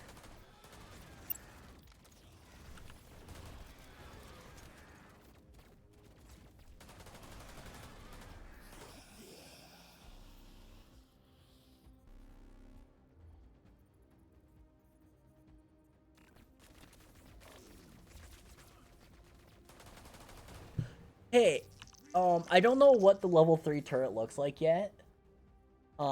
So this is just a an idea statement I'm throwing out because I just thought of it. But you don't want to compete with engineer turrets, right? However, nothing feels worse about reloading and then losing that much damage. What if at level 3 turret, hear me out, Render, okay? For 1 second, a singular second, which will cover the time during reload that the turret retains the attack rate of the one bullet. So that way when you're reloading, the turret can cover the juggernaut for that reload time of damage, and then it falls off and then takes on the new attack rate of the reload.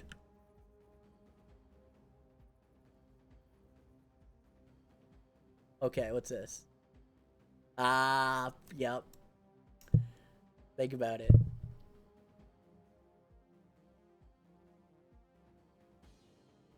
But that's a level 3 perk. So it doesn't compete with Engineer, because obviously Engineer at level 3 will fucking trounce this drone every time. But it's an added quality of life.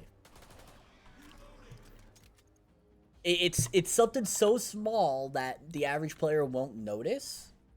But anyone who's trying to min-max will appreciate.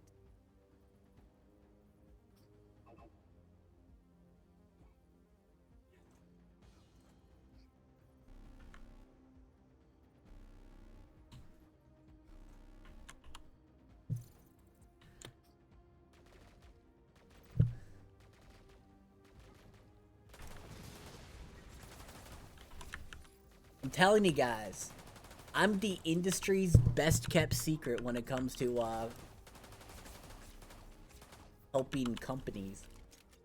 Not only can I come up with ideas, I know a good way of implementing them. I know how to find bugs and tell you what needs to be fixed because I have greater insight on what might be causing the bug even without ever seeing the code. Just saying. I am a company's wet dream. Well, I'll just say, wait till you upgrade your boss drone to level 3. Alright, alright. If I don't die. Woo! I will say. Woo!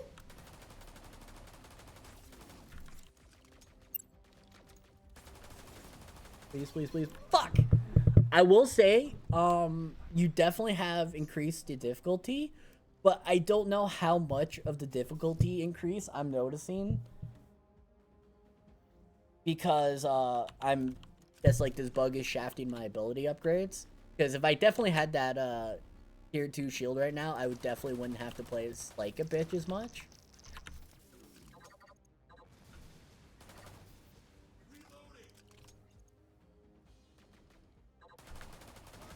But definitely noticing the damage difference. Definitely noticing the tankiness difference on enemies. Like, I'm definitely noticing, too, you do better jobs at ambushing players on this initial level. Which is great, because when I ran through this last time, the ambushes, even on Brutal, didn't feel... How do I put it? Scary.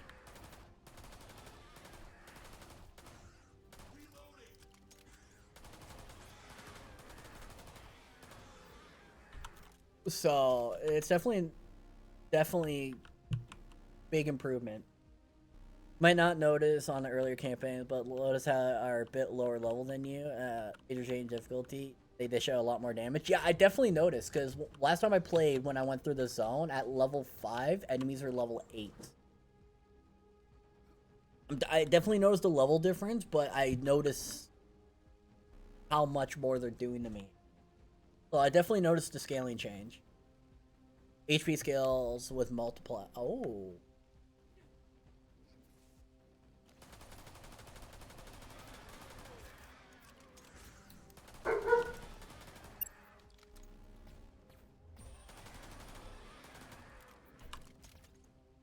Next level is the good level.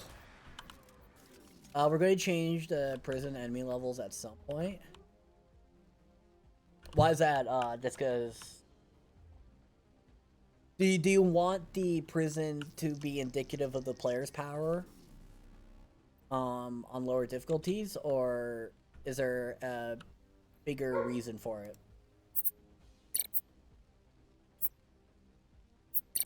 Wanted to upgrade. There we go. Alright. So we got level 2 wasp germ.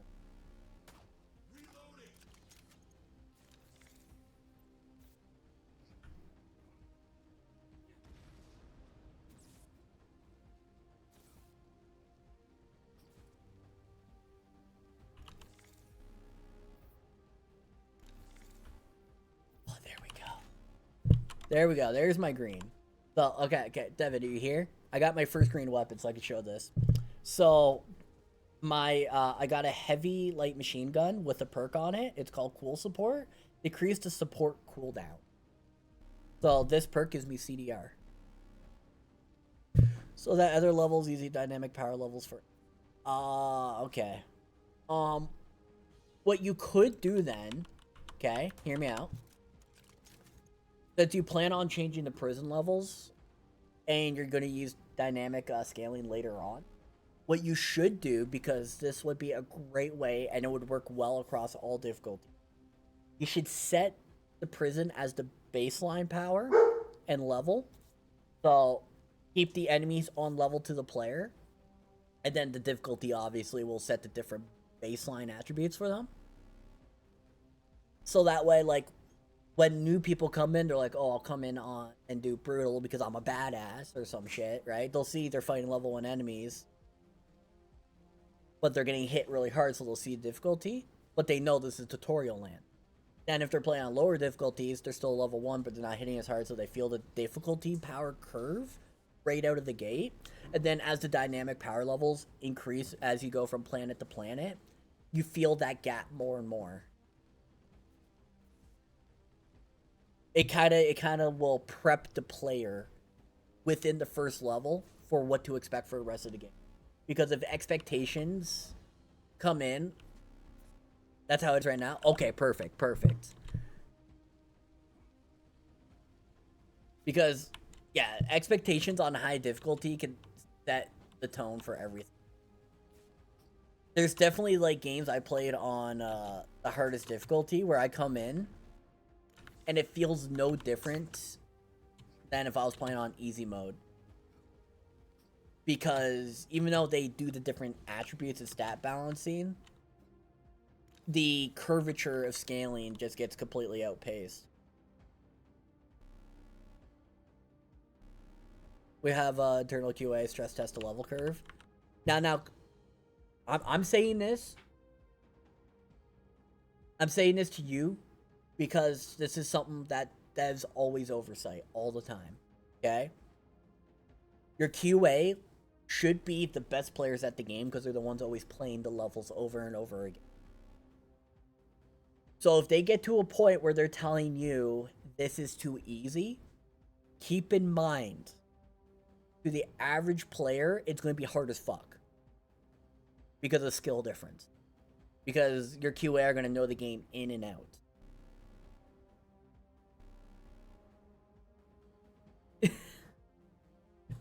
Oh yeah, we were well aware. Okay. Because some devs say they're aware, but then when you actually play the game, you could tell they completely oversight it. So I want to be that reality check for you, Renderman. That's all. Fun fact regarding game difficulties, we had a big L in our game for a while now where the default setting was hardcore mode instead of softcore, and new players just default to playing hardcore, and why most players hardcore. Yep. That was definitely a... See, but the thing is with that, right? So, okay. So we're going to get into psychology here. Mainly just need data, fair enough, Render. Let me get to a psychology debate since I have a couple of devs from different genres and games. Bonus to support skills? Okay. Bonus to special skills. So, since we're going to have a little bit of psychology talk here, I'm going to full screen. And I know I should be playing the game more. I'm sorry, Renderman, but this is interesting conversation. And I rarely get these in my day-to-day life. When you go... Okay, so what's interesting about your problem, Devin, is it's a regressional problem, which is accepted. So, okay, here's what we're going to get into, okay? So let me pull up the paint. So, when the issue often derives, right? Actually, don't. Hold safe. Right? Okay, we'll put these for difficulty, okay? S is for skill. Okay.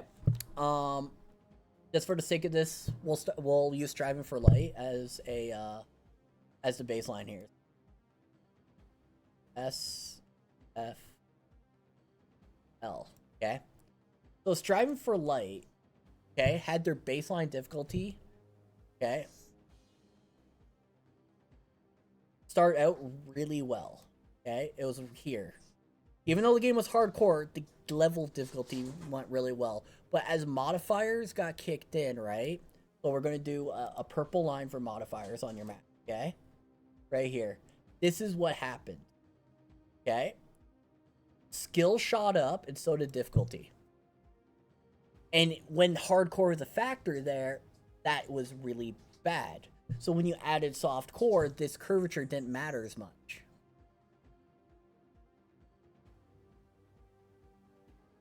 So, new players coming in loved the game up until this purple line where the modifier kicked in. So what ends up happening is you need a lot more skill to match the difficulty spiking. But when you add soft core, okay, this doesn't matter, because then an average player, when they get to this first spike of the curve, can keep bashing their head off it until they get better.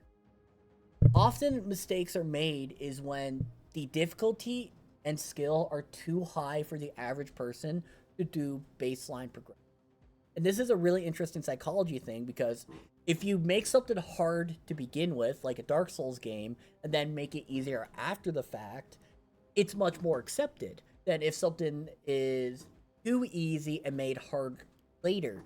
Because what the issue is a harder game made easier is viewed as, okay, there were some overtuning problems, now it's in a good spot, and this is the intended difficulty. But when you take a very casualized, easy difficulty and make it harder, people are like, oh, they're catering to the 1%, they don't care about the average gamer anymore, and then you're making your game niche.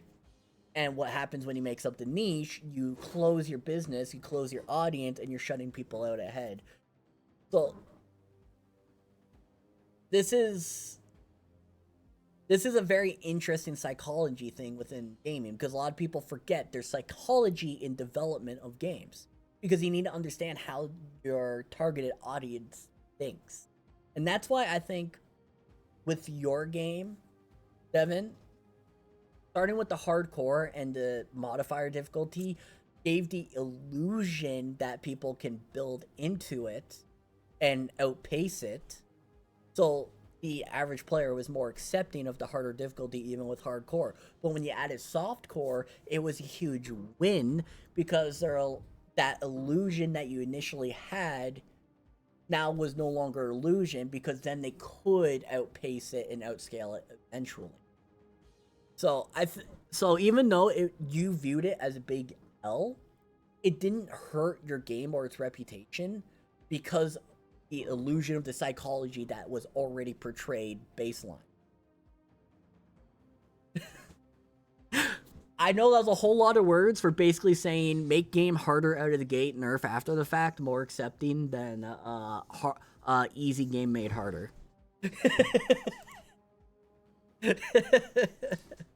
But it's true. I can show you data sets and multiple games where this holds true.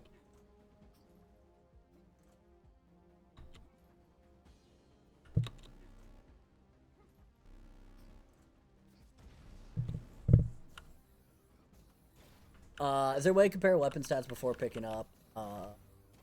Yeah, near the bottom. Yeah, so let's see if I can get another weapon drop, so I don't have to run back.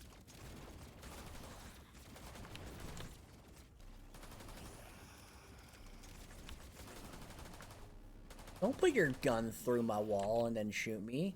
Defeats the purpose of the wall.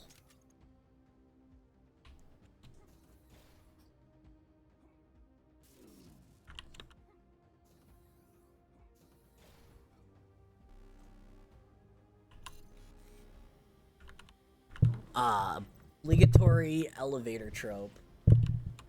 Hangar bay craft are reserved for bio staff only.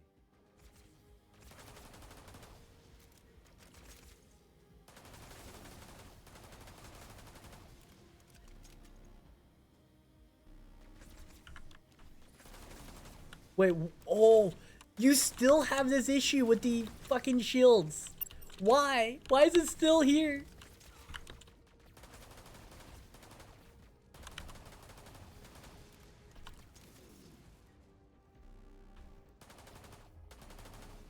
Okay, render. Just because of the level I know that is coming later. You need to make moving platforms to be able to have the shield stay on top of it and follow. Especially if you're going to do elevator fights.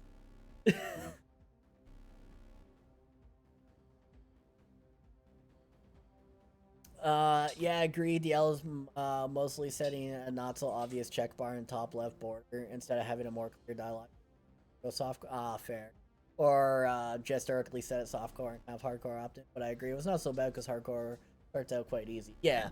No, UI stuff can be easily fixed, right? But foundation of game philosophy for how you set your difficulty, once it's set, it's very hard to change because then you got to change your community perspective, you got to change your baseline coding, your scaling, and that's a lot of work. That's on the lower priority stack. Okay, so there's probably, you guys, still something we will hopefully fix. Well, I will say this right now, Renderman.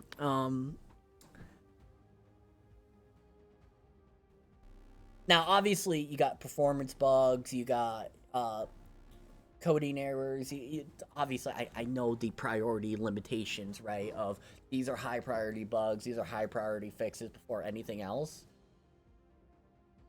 But keep in mind, you're an early access game that people can buy and opt into, and their first expectation is often what's going to set their opinion of your game. So gameplay impacting stuff like that, especially this early, should definitely be a lot more higher priority, because what's going to end up happening is someone unlike me, where I go into early access games knowing it's going to be buggy, it's going to be unfinished, it's going to be generally a piece of shit compared to what it is at 1.0, are not going to be as forgiving, because the average consumer, especially now, have such a bad taste in their mouth regarding early access games that if they can find any reason to shit on a game, they will now, because that's the popular thing. And so I would hate to see people come in, get this bug, and be like, that's it. You know what I mean? Because gameplay impacting bugs for the players is probably the highest priority thing, outside like things that obviously like not function. So what I always tell developers, because this is something that no one ever tells developers, and I don't think it's something you guys tend to think about because you do have your priority systems of bigger fish to fry and all of that. If you do have bigger fish to fry and all that, this is what I suggest. Especially in early access. Make your level 1 your 1.0 quality. And what I mean is make sure everything works in that first level. Make sure everything feels good. So that way when they get to level 2 and the bugs start arriving, because there's an actual perception, right? The deeper in a game a player goes before a bug or something that affects their gameplay in a negative way happens, the more accepting of it they will be and say, I will wait until it's fixed for next patch. But if it happens in your first level, that's considered unacceptable by the average consumer. So your first level should be finished, so to speak, by that standard, by your standard, as what you want accomplished by a dev.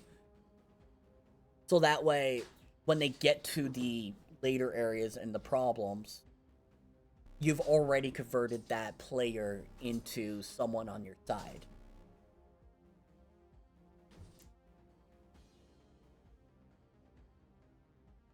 True, most players play around 10-30 minutes of a game, check if it should be refunded, yeah. And I know for smaller companies like you, HitScan Games and Ignited Sparks game, by the way, Ignited Sparks is Devon Tide in his Driving for Light. Every sale you get and every little bit you get, especially because, let's be fucking real, Steam takes a huge cut of the pie, matters towards your development, because that's an extra dollar you have. Maybe hire someone or get a tool that you didn't have before so you can fix things that you couldn't before.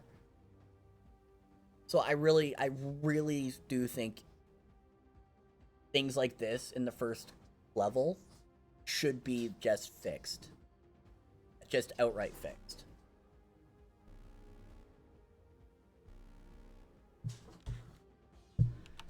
And then that way too, what you could also do, once your first level is like as like gold standard, right? In a really good spot, what you could also do then to save yourself consumer blowback, take that first level. No more ads, yay. Hey, thank you for that sub. Welcome to the Quiet World. You officially sheeple. Thank you, Devin. Thank you. Means a lot. Every dollar counts. And then once that first level is done too, render, you can make it a demo.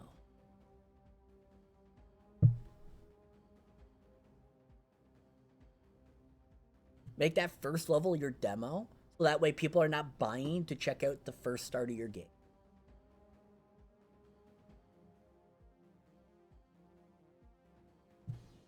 Because if people get something they can try without paying, and that feels really good, they're more likely to pay. Oh no. I didn't realize ads went that long.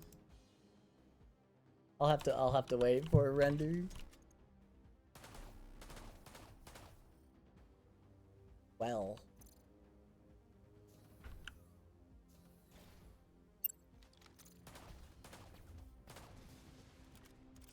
I hear what I'm saying. Okay, good. I wasn't sure if the ads are screwing you or not.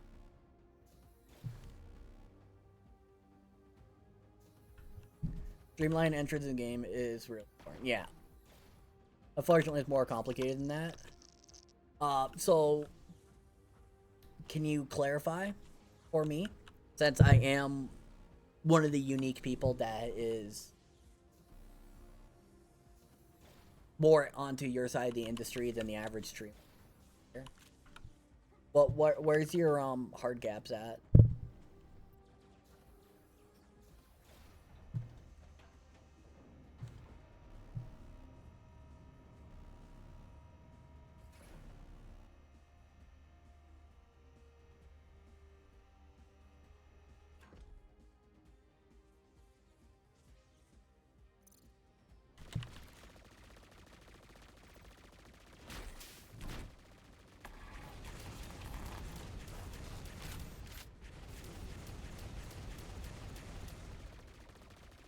Wait, where's the dude that comes and blows these guys up? I don't want to waste ammo.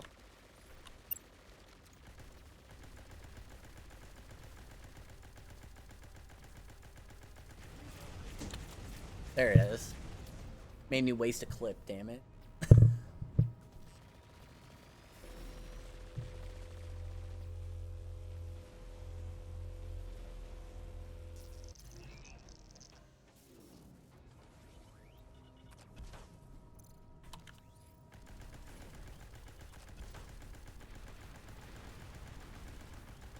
I still want to kill this guy.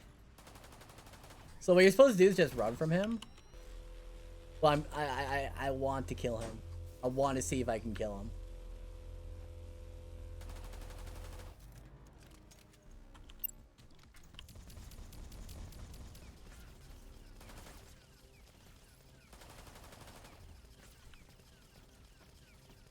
Hey, why am I stuck over here?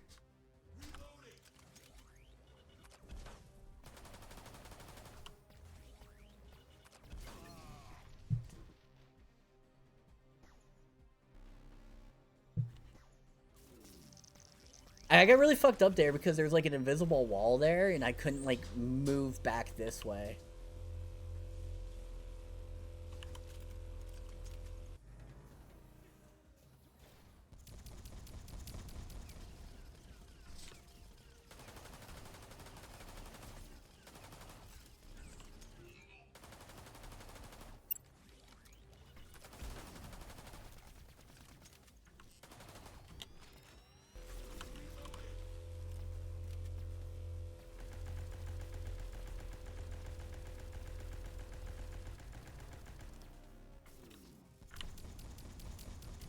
Also, this is why stupid players like me exist.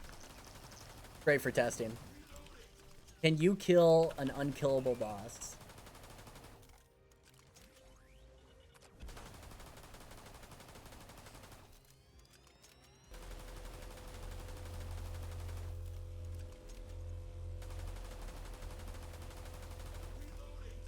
If you kill him, we need to fix that. Oh, now I really want to kill him. Not to give you guys extra work, but just for the ego boost.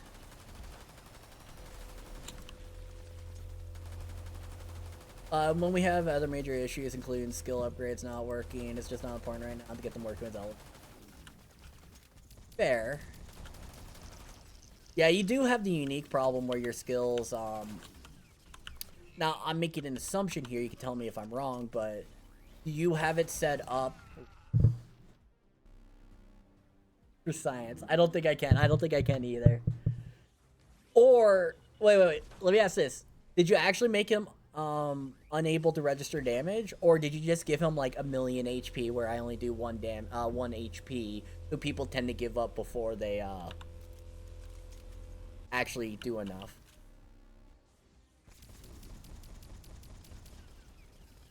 Because if he can't register damage, then yes, I'll never be able to kill him. But if he just has too much HP, then there's actually a way to do this. Especially because I can kite him.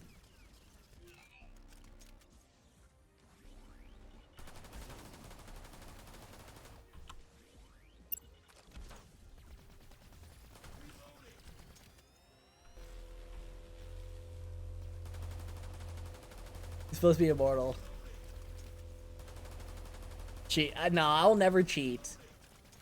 That's part of my be honesty, my be honest thing for my branding. I will never cheat. If it could be done in game, I will do it, but I'll never cheat to do it. He's supposed to be immortal. I will replay this whole level backwards if I can find an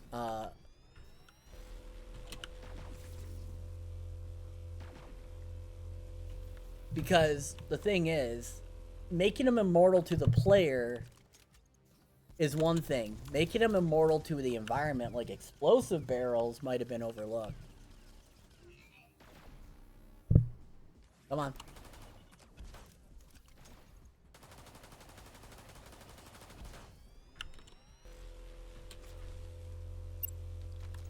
He's stuck, I think.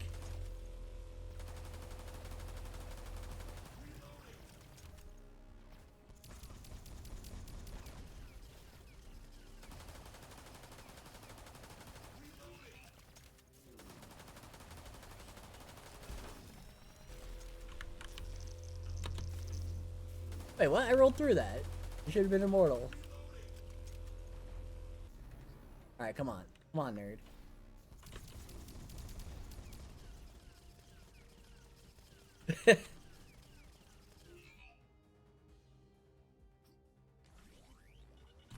Oh no, right, the elevator. Not attached to the rest of the level. Well, there's no explosive barrels to test on. Like a scene from Man of Steel, Zod's lasers through those people in the corner, right? Oh man, that's actually such a great way of putting it, because that's how I feel right now.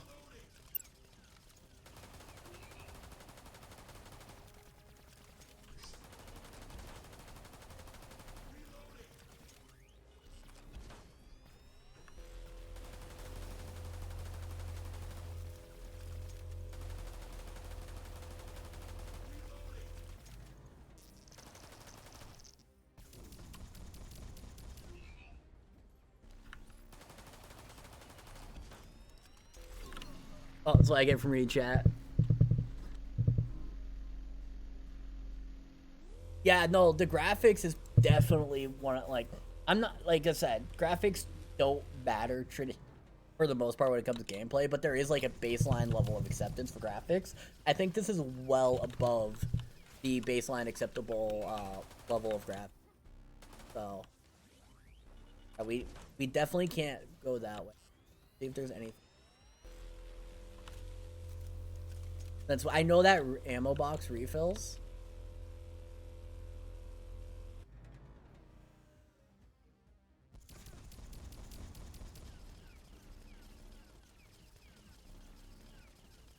I think it's as long as I don't go through that wall. Yeah, okay.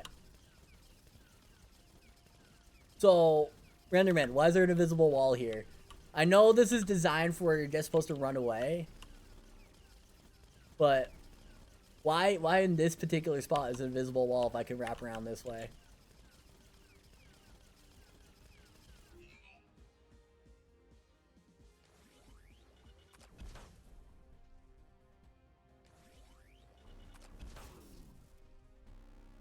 Mostly custom? I mean, your maps are designed well done.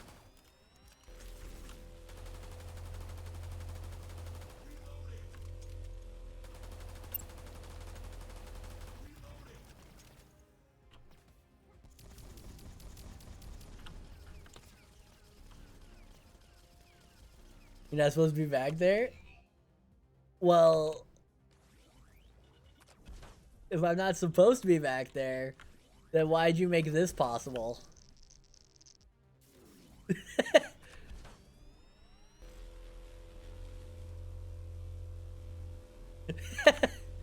It's supposed to keep them near the door? And you away? Well, it's bugged, okay.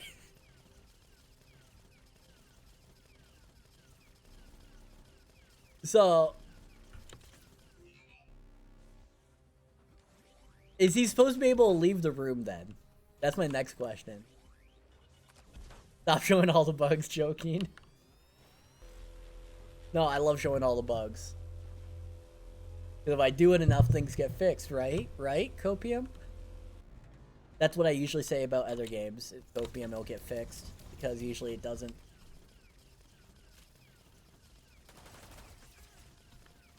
Okay, so we can keep him in there.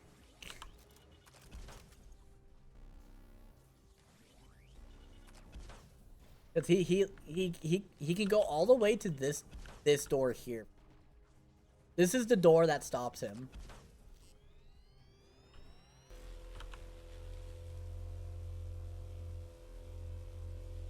Oh, is it this one or this one?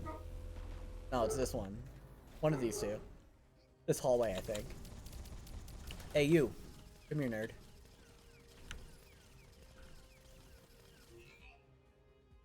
Which door gets you stuck?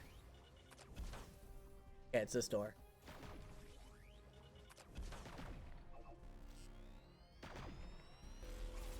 I'm the first person to lure him out? Oh, really?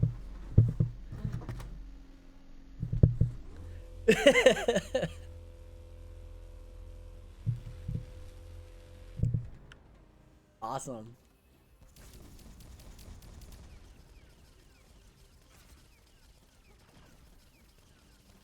I take great pride in breaking and doing unintentional stuff. Oh, wait. Can I out of bounds here? Because if this does damage and not just a visual thing, it might have an unintended registered damage and it might affect this thing. I think it's funny Resident attempts may not. Oh, you found the guns. I did find the guns.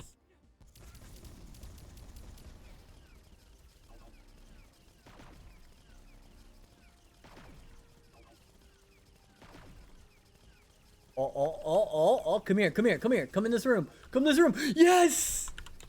Okay, how can I out of bounds? I need to out of bounds. Or hopefully make this guy realize this things exist. Please?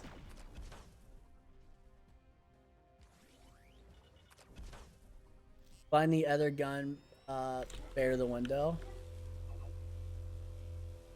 Near the window.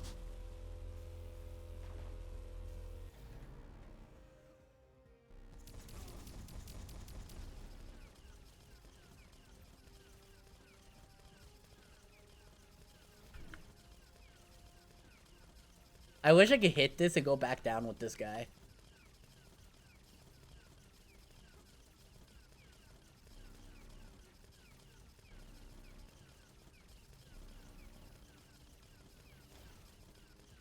The local star, huh?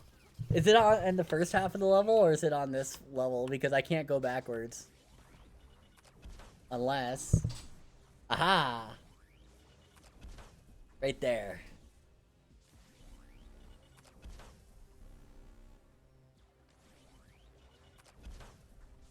That's cool.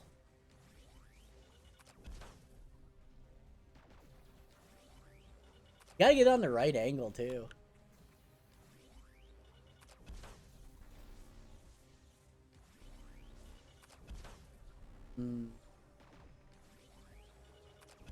Fire ships are particles? Oh, that's pretty sick.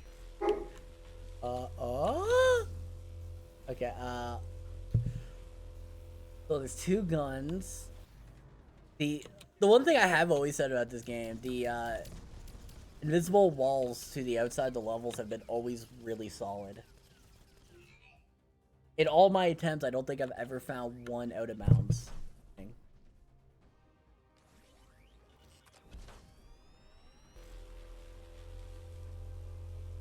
Halloween stuff next level. Oh damn, I was hoping. Yeah, okay. Rip. You've been lucky. QA finds new ones every week. Oh yeah? Because I've legit spent one time 3 hours in the prison going to all the little barriers and corners just to find one, and I couldn't. Wait. I get a ghost alien? Oh, whoa. That's sick.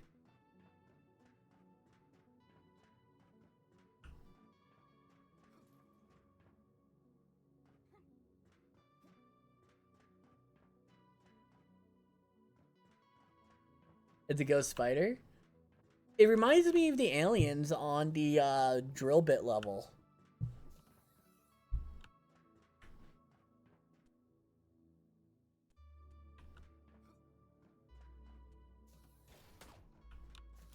That's good as it is. Okay. I'll say it. I'm always bad with enemy names because I never remember. If I remember your enemy, it's killed me enough to warrant me to remember. Very few games have made me remember stuff or enemies names. Most games don't even make me remember the name of their boss. So if I know an enemy by its name, take that as a point of pride for your game.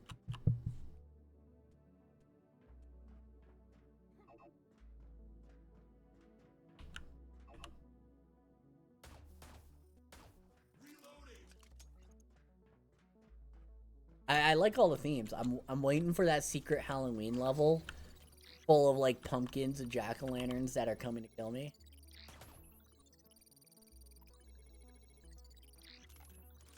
Skeletons, ghost spiders.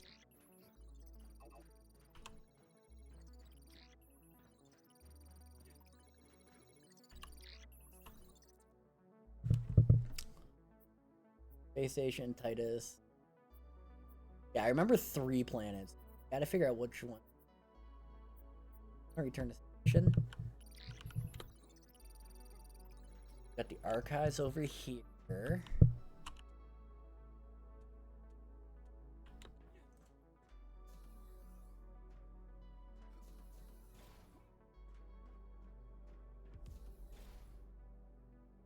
Secret found. How's this a secret? I knew about this from before.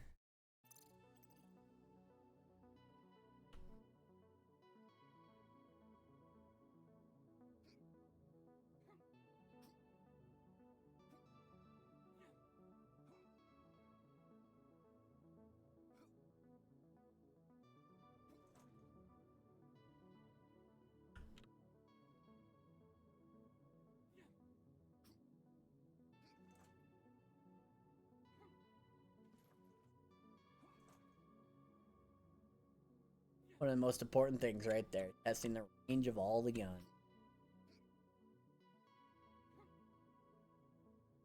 Top badge.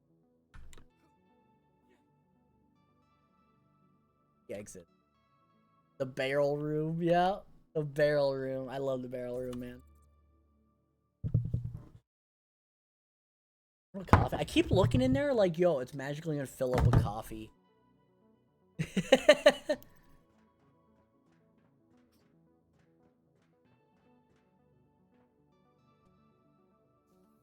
Party hardy on your happy Halloween. Oh, you don't know how to dance? Just press the dance button on your controller keyboard to bust a move. Well, not everybody's got rhythm. You seen Mr. Spooky anywhere? Mr. Spooky, huh? I forget, what's the emote button?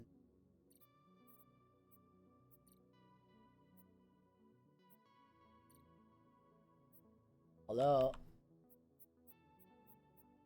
My controller's not even plugged in. I don't know why it's showing me controller ones. Enable Nintendo Switch controls? Wait. Is this? Render. Are you telling me something with this? Are you actually console porting?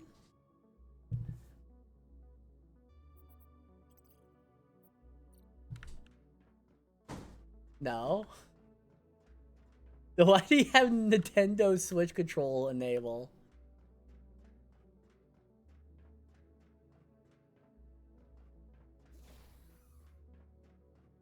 Just switch X and Y. Oh, okay.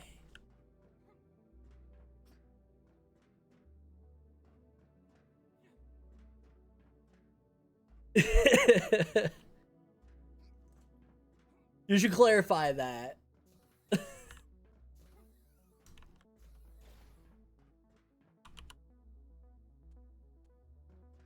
Because I know seeing that, I was like, hey. Loading skeleton. Honestly, I liked a lot of the little details. It's the little things like this that show, like, this game is gonna have more than...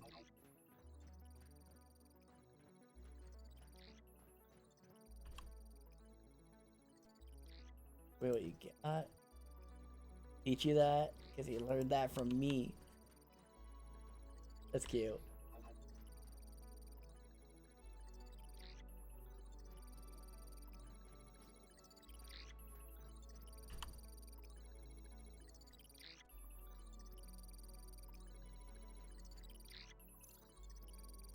That's not near the door, has a voiceover.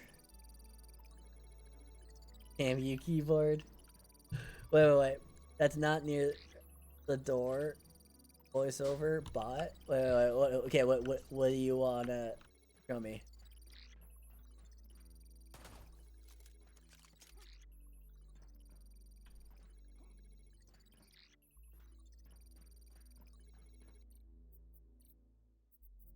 Controls.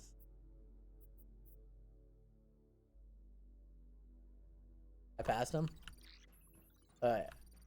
Go back to the door is what I'm hearing, right? You want me to go to this guy? Yellow bot. Oh, yellow. Oh, robot. Yellow robot. Okay.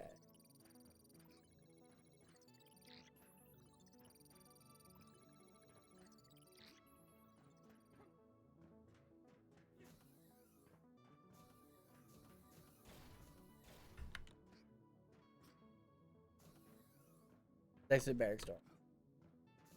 Okay, that's archives. Where the fuck is barracks? Blind man issues. This guy. Urgent business requires my attention in the barracks.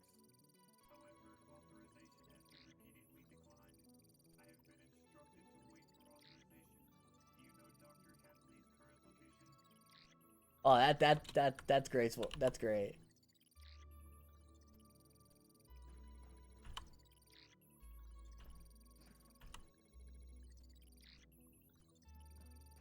Great robot voice. For having those redone. Hey, that's awesome. Alright, let's go to Titus. Now, personally, I'm gonna say this. Titus is probably my least favorite level, but gotta get it done. Expect to hear more lines in future? Hey, I'll gladly wait for those more lines.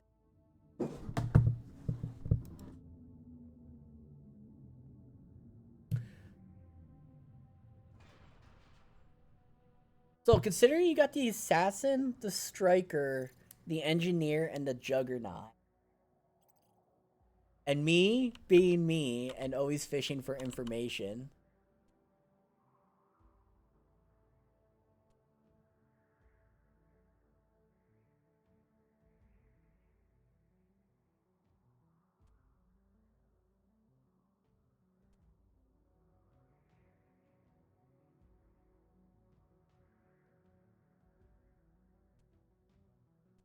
Oh, interesting.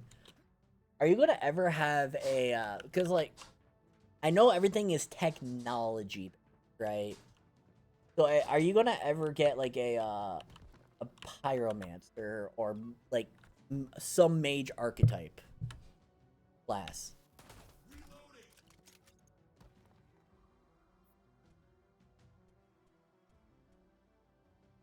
Just to round out all of the like traditional ARPG class tropes. Because you got your tank with the juggernaut, right? You got your support with the engineer. You got your kind of jack of all the trades with striker. And then you got like your rogue assassin with, well, assassin. So you're just missing like really like mage. Nah, just these four? Just these four for now? Gotcha.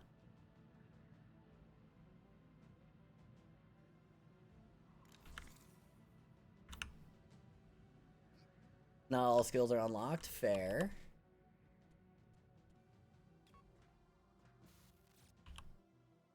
Cooking up new ones.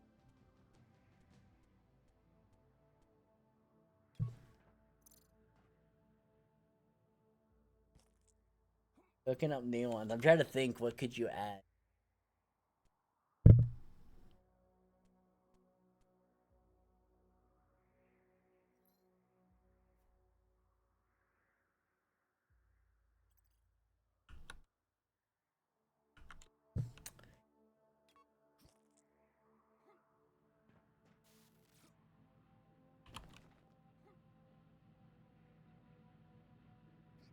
I'm trying to really think of like what is missing.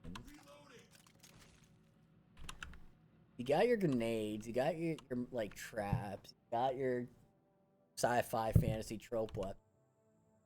I think you got your energy sword.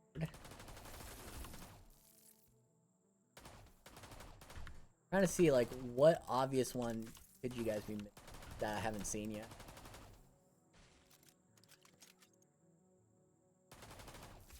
We are definitely wanting class synergy. Yeah, I can definitely tell.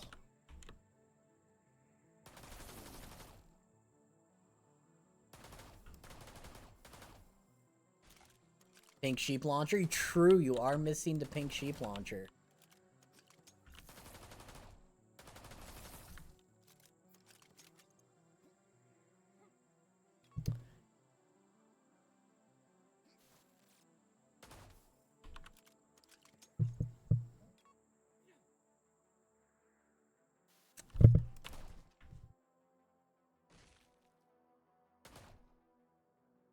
I'm going through my history of science fiction here.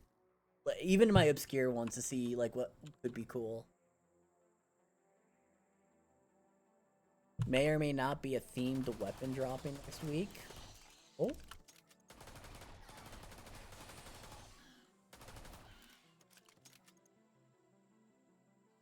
What weapon base is it?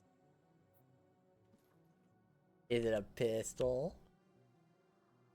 Is it MG? How much feature complete would you consider the game really, or heavier deep? Good question. What can you do with your CR currency? Buy weapon, ammo, stuff like that. There's like a little vendor.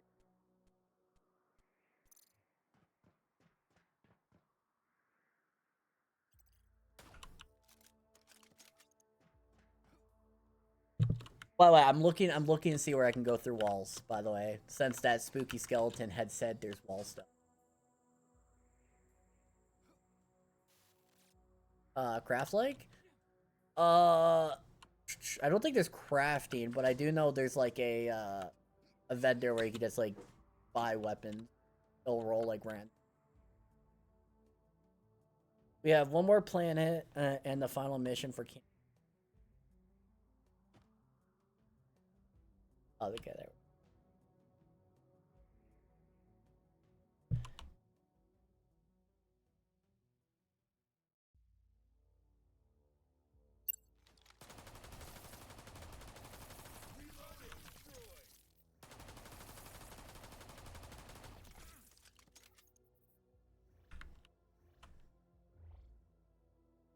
Eventually, I've used this rocket launcher. Please. Is this pumpkin scaring me out of a weapon? It is. Oh wait, no. Okay, it was a high power sniper.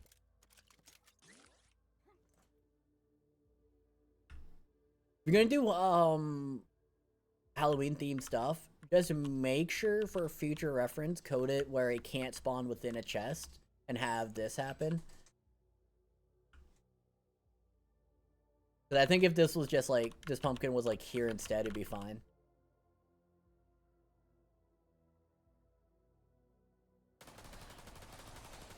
Just for any future event stuff you do. Just try to keep that in mind. Suck to lose a weapon because of prop.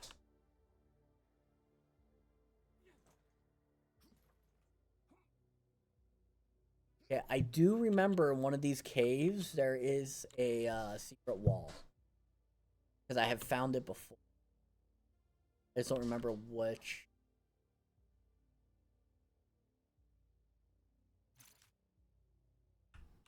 Thought it was. Did it get stuck? It got stuck on the pumpkin, yeah, but I was able to get behind the pumpkin to see it.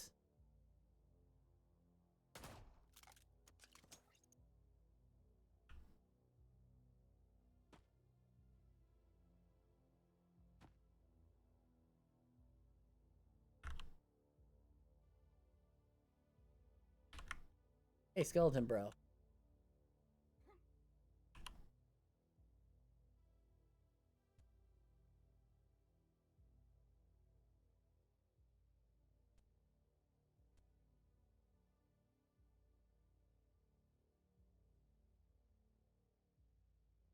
I like how this is all candy.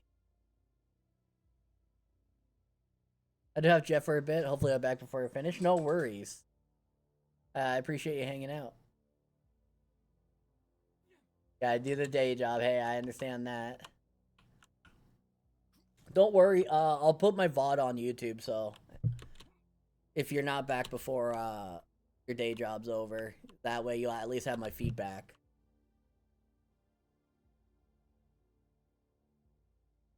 No worries. Thanks for letting me know and doing cool event stuff. Event stuff honestly really helps keep me coming back to games. Because I don't like playing solved games. Once you know everything about a game, you kind of lose your personal enjoyment, in my opinion.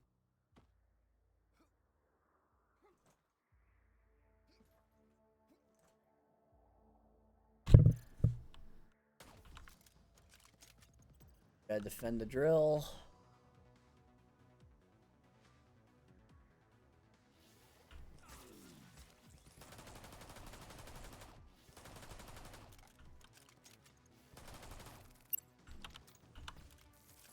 Enjoy the spooky Titus. I will.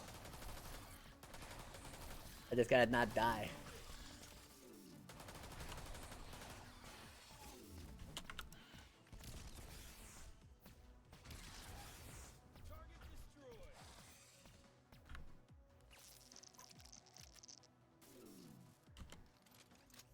I don't like using all my.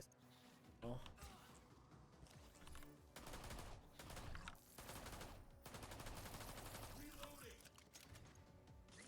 Don't that.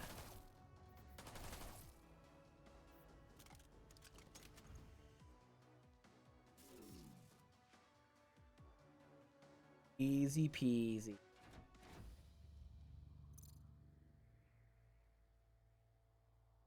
The drill had rebooted.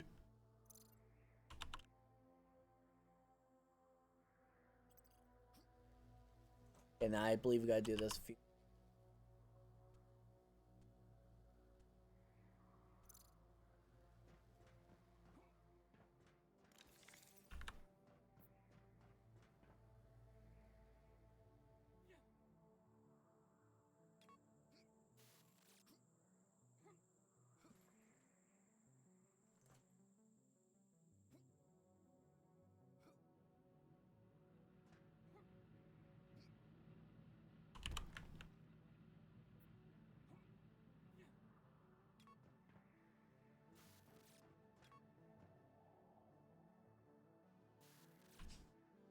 The rolling, man. We just roll. What? Right now go through the west side up. I remember.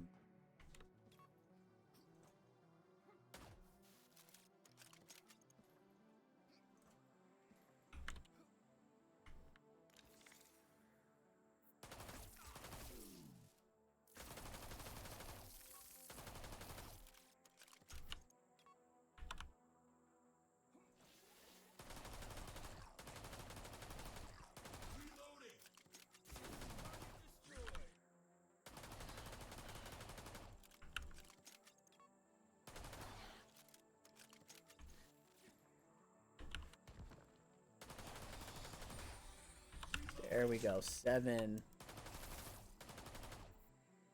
Big level up for us. Yeah, I think I gotta get a 3rd ability. I do like laser core.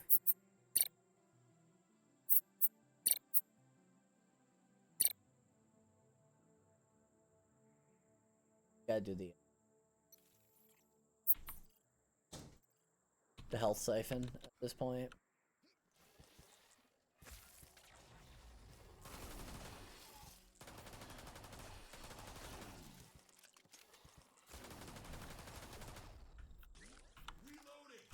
I'll make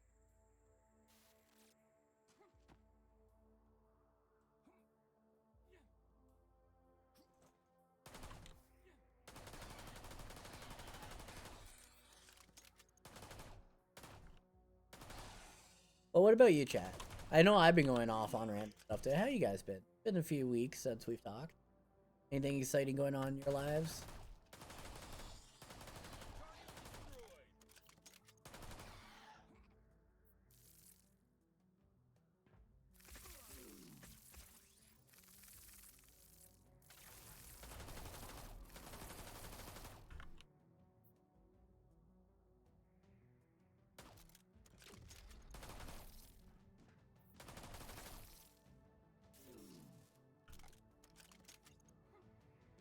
I remember not.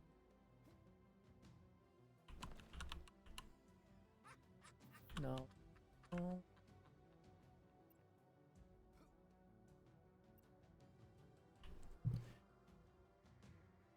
Do the Vista. Pretty.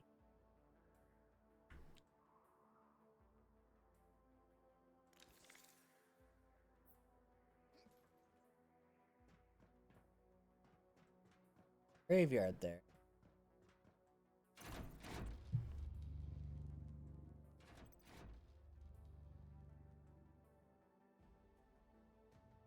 Dr. Hadley.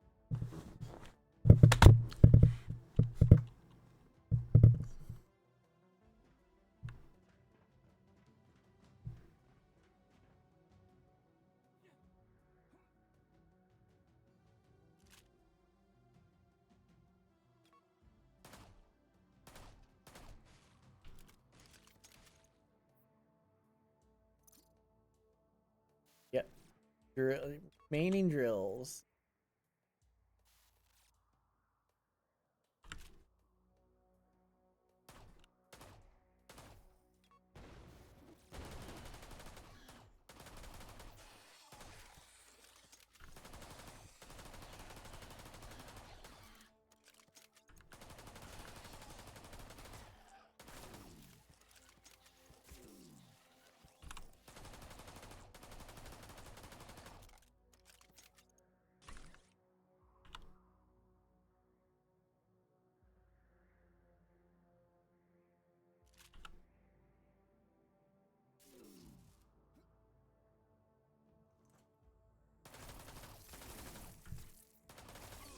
Fuck.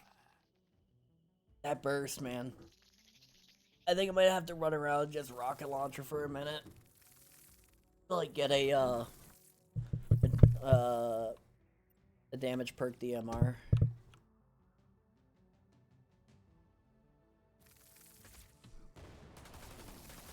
Cause these elites, man, badass.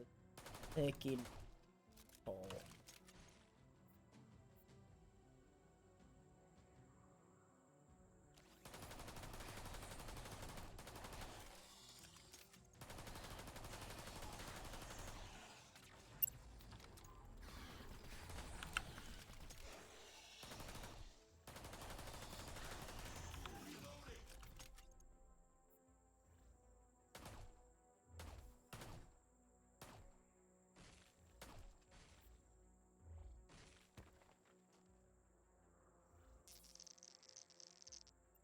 Yeah, we gotta go down.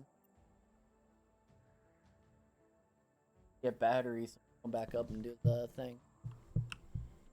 But big skeleton there. Not skeleton, scarecrow.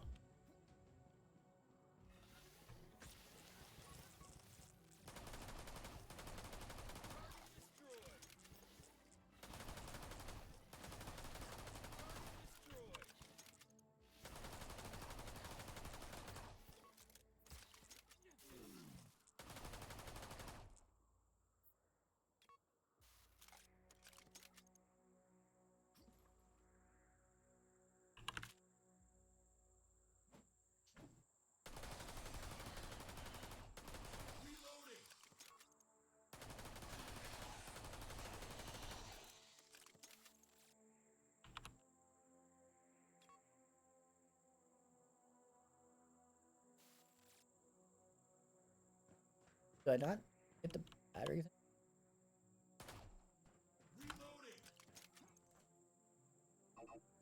Yeah, battery card. Didn't remember.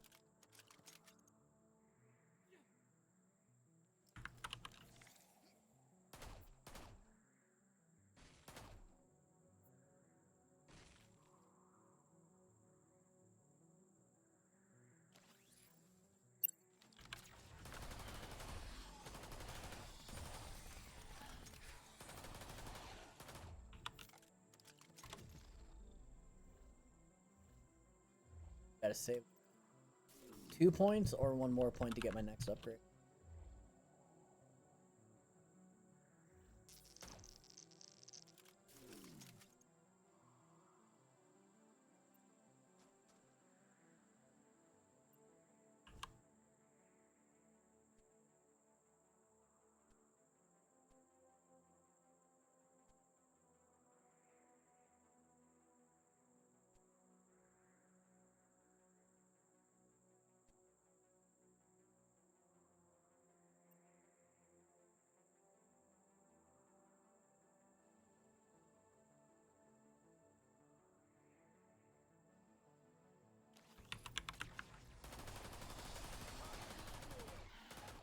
This is very different.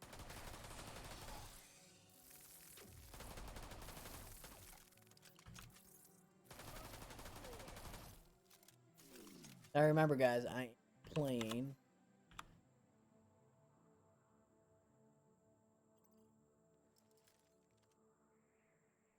hardest difficulty, so roll standing still perfect. Better grenade launcher. Yeah, this shotgun most problem.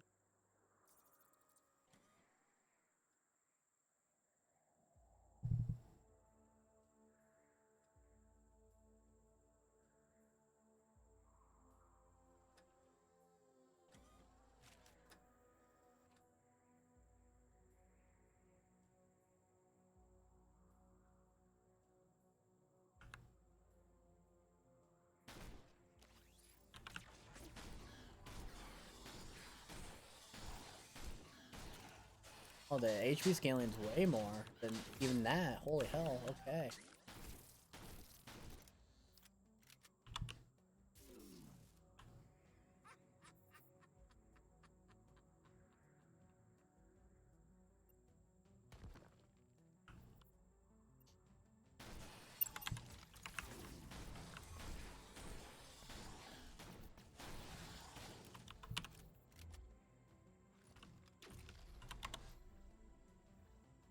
Increase cooldowns. Bonus damage pistol. And fire rate. Flame. Okay.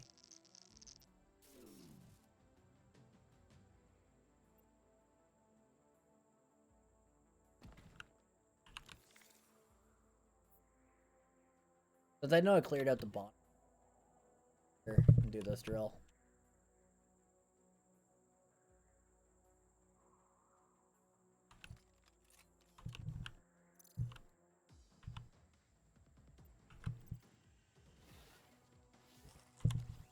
The crossfire.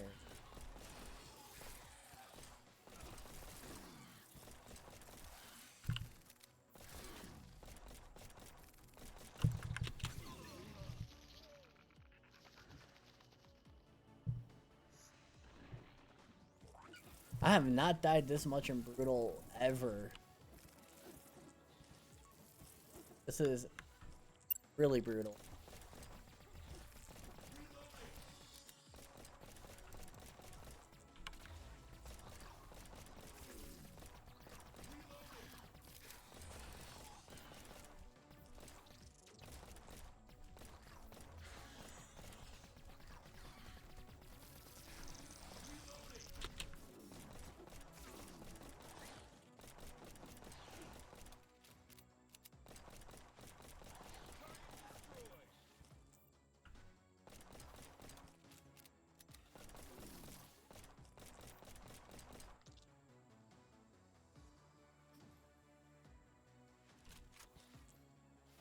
Increase damage while moving. Oh.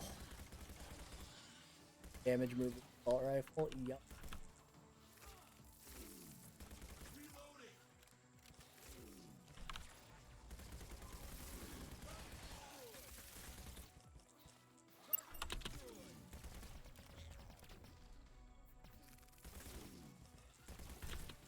It's really all of the damn ranged. God damn, man.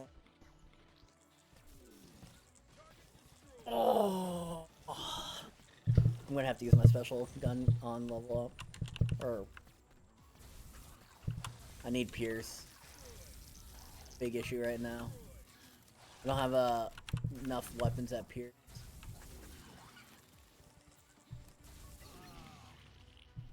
Damn it.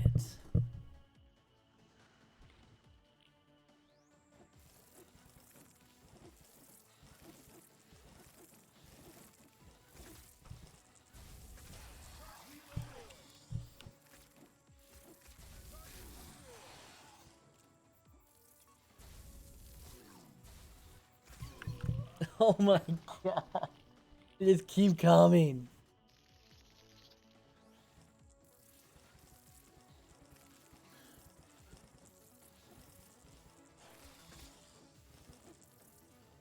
I have to stand in here while they keep spawning to get percentage.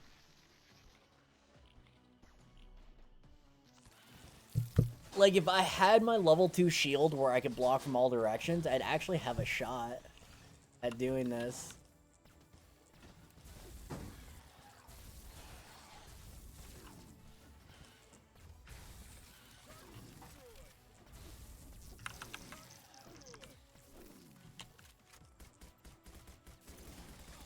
Finally. This is a corpse run playthrough, clearly.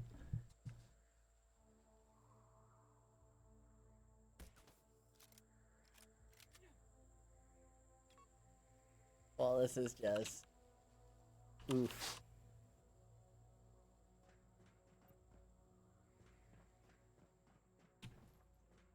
Come on, just give me some good... ammo. Bonus damage to aliens. Oh, actually, that's kind of...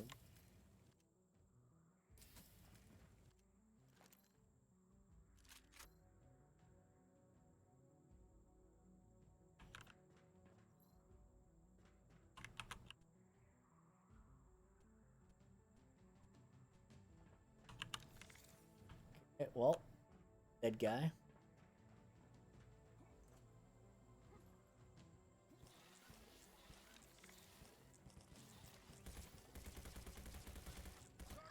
10. Well, dang.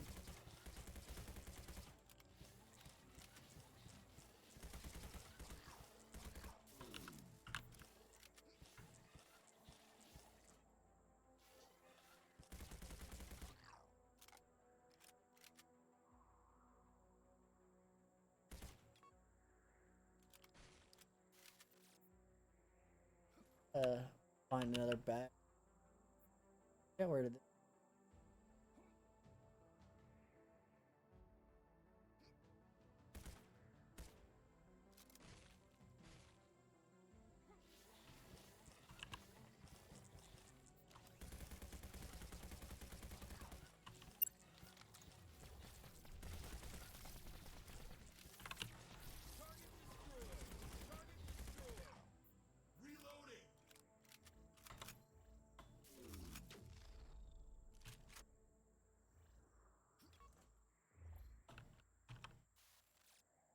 I see.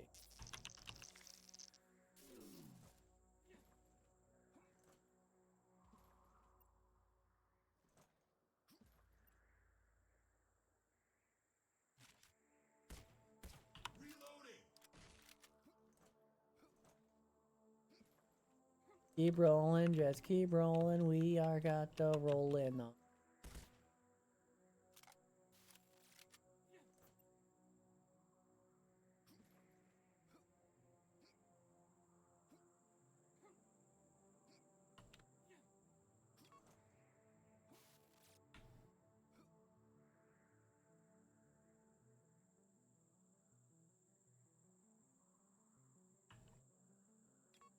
Alrighty. He just got a flamethrower for his man.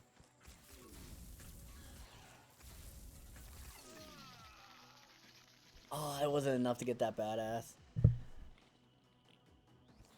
Level 2 shield is like the most important thing on Juggernaut.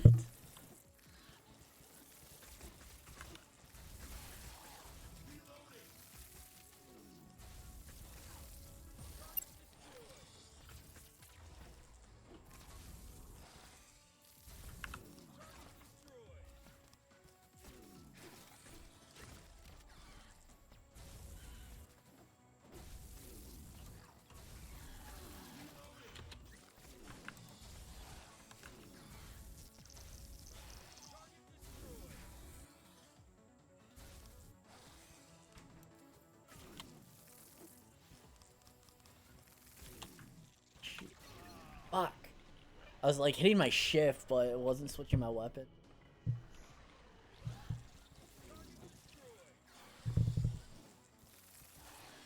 Well, at least we're getting some on death damage.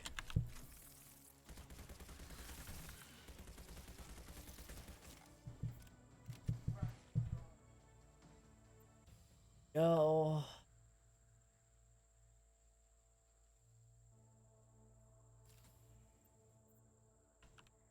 Yeah. Damage up across the board right here. With the flame. Gun's really good on like single.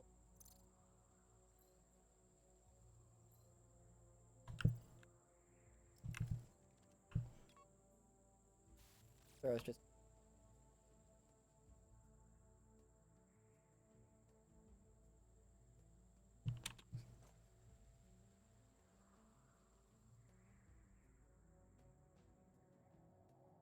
Gotta go.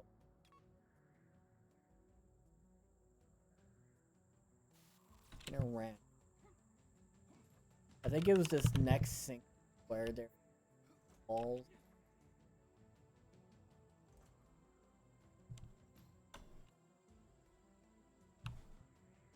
This ammo boxes. Take them when you need them, which is always.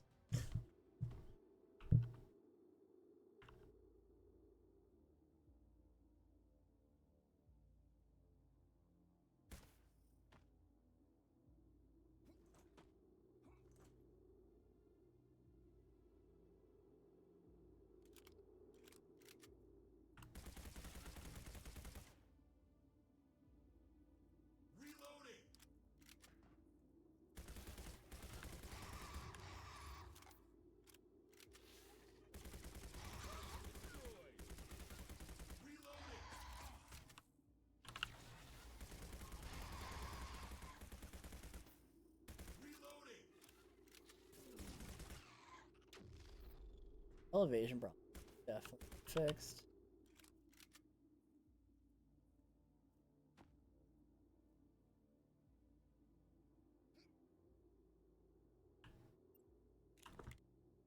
One.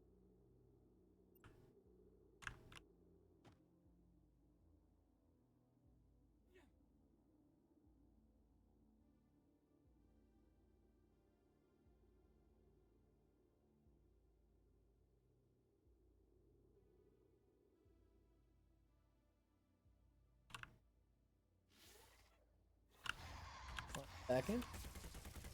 I found.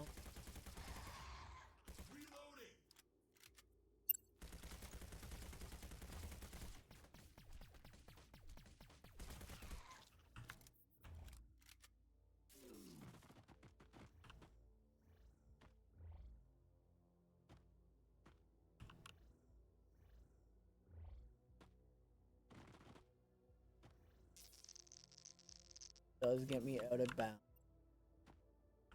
Well, because you can drop down. Might be some tech with it. Up.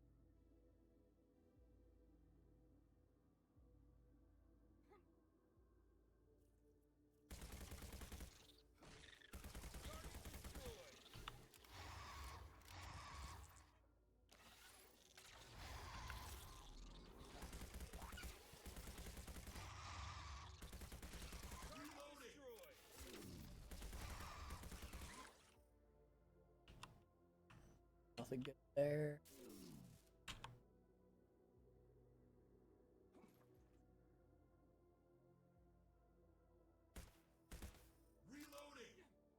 Nothing.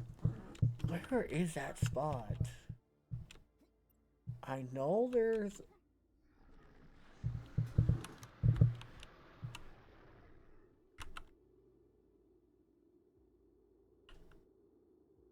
This was before I started,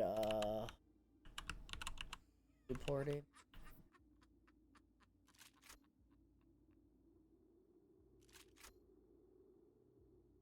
Damage on standing still.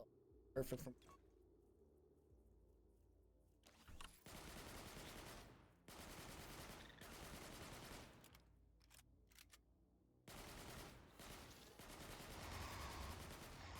$190, that's a lot. Oh.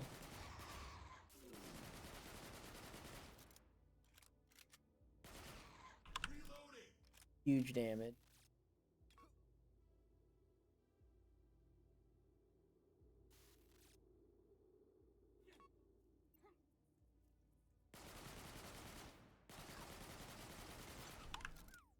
Great distance.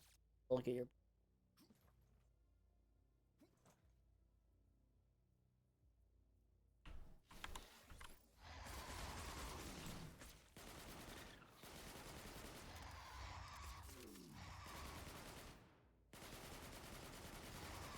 Fields, which is...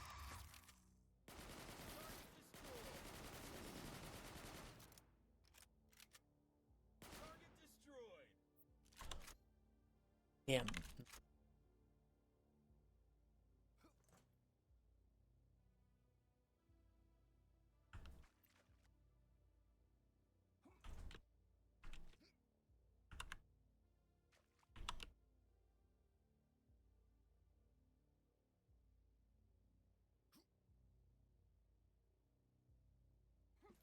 Almost got excited for...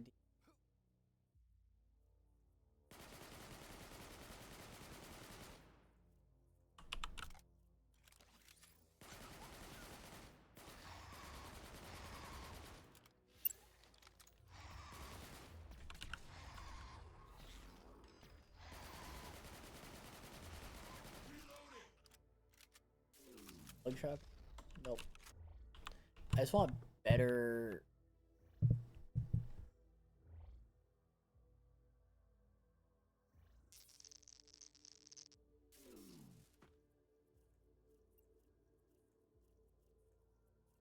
Siphoning.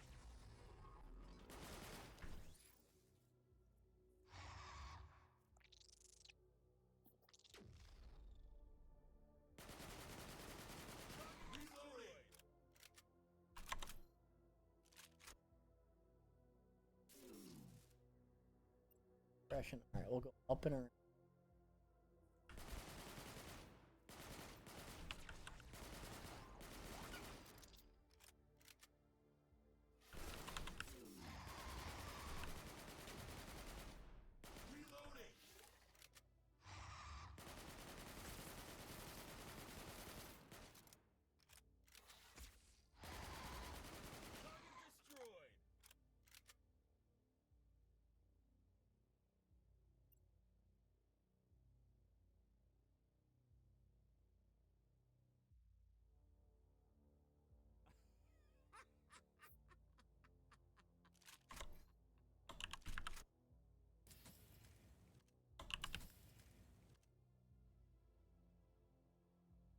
Extra ammo is considered more. Oh, heals bonus. Damage. Still.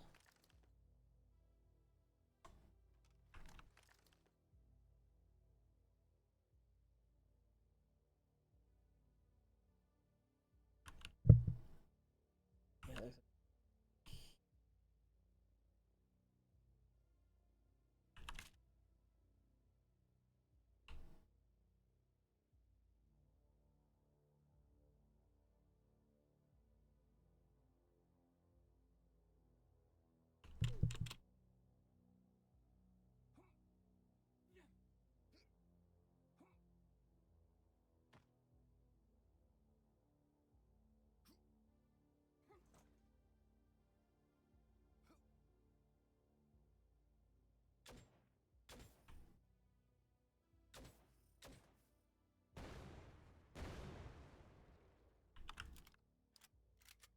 Shoot through.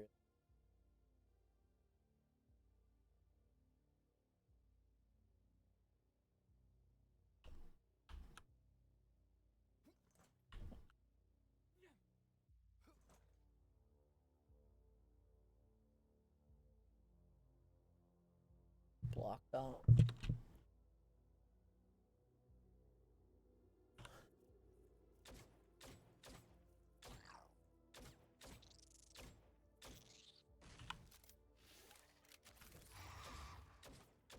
$4,000. That's why I like.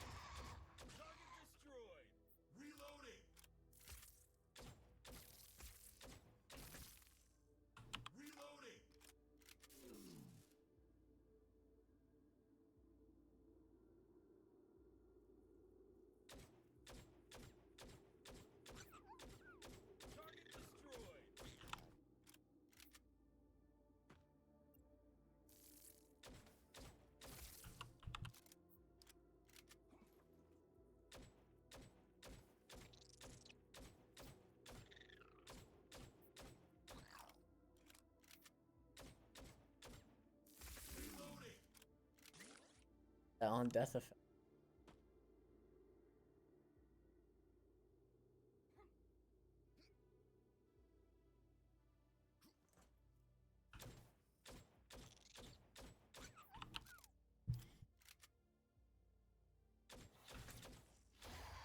There we go.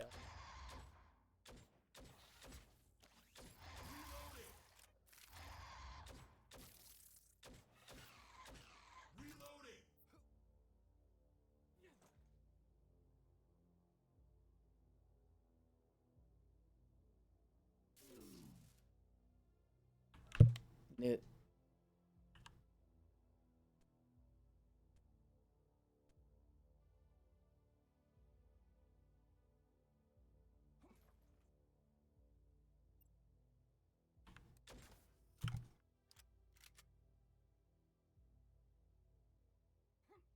Here there's a spot.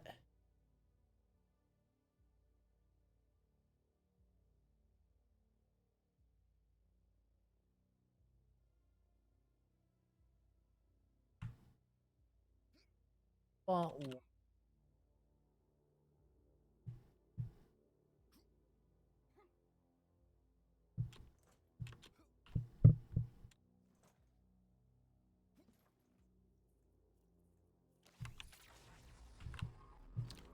Use this for the healing for the time being.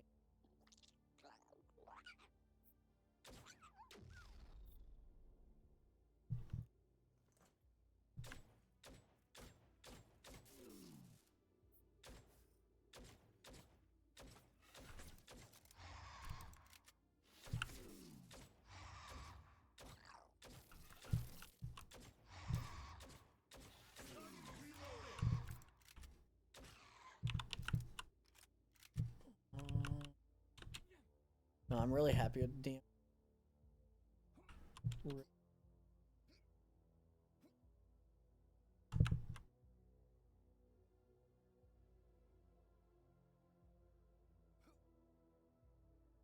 Here.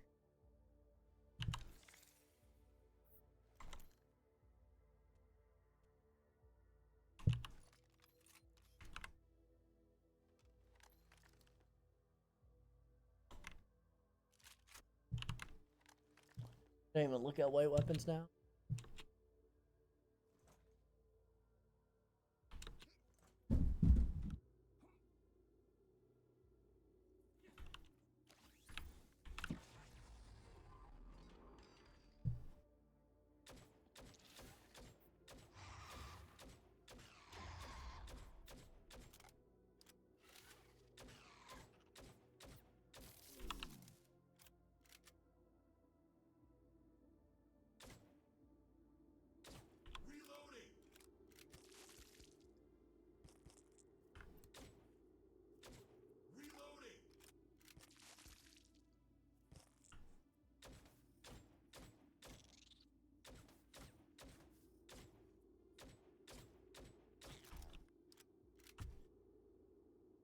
Oh wait,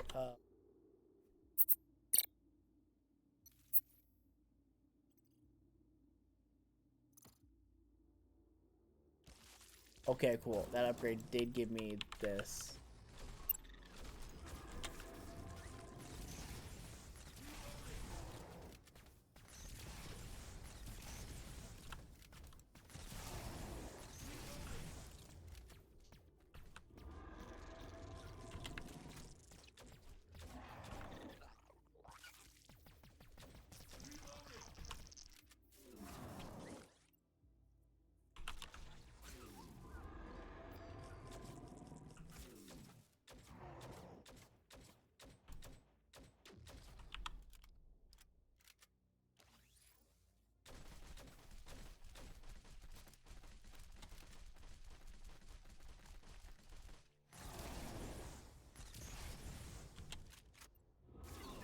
Ah, damn.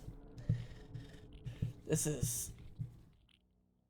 So I can't shoot into my own thing, so I can't... Interesting.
This happened.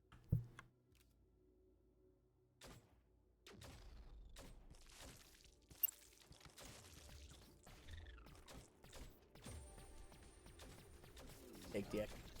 Get it.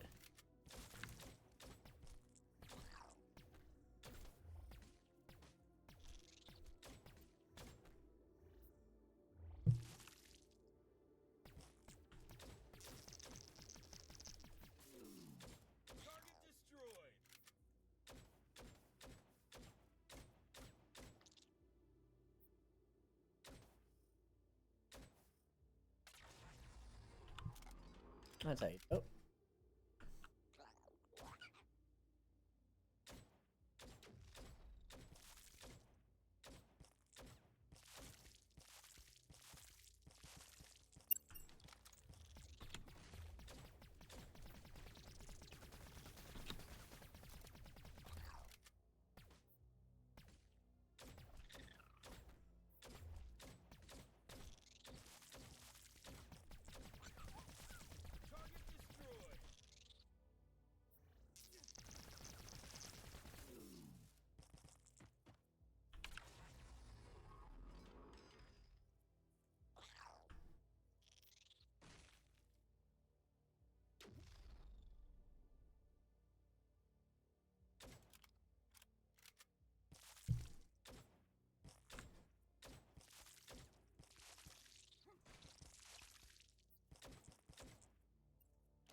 Yo, thank you.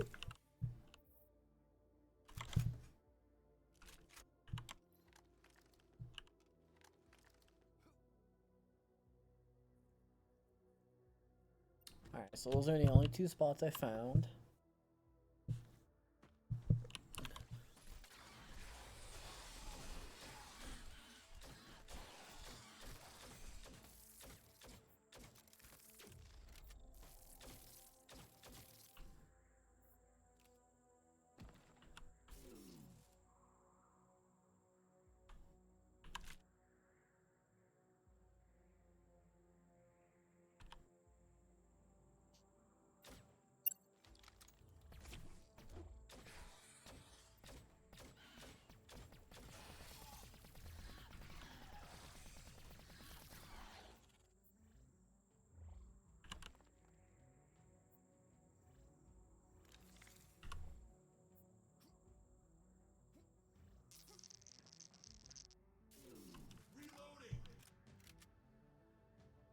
Hmm.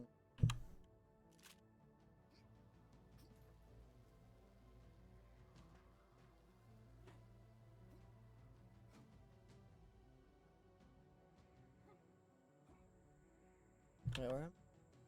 Oh, okay. Where I am now. I thought I was in.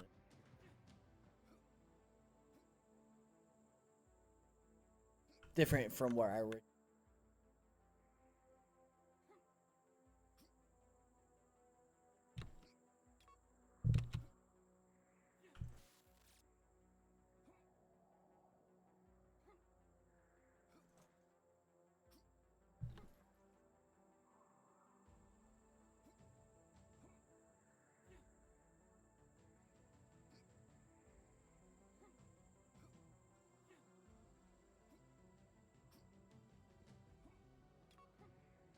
Old.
I'm gonna shoot all these. I don't even know.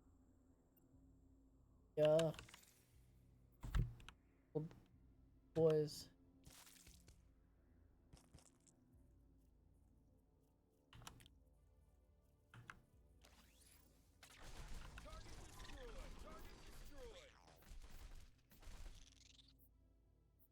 Kills it.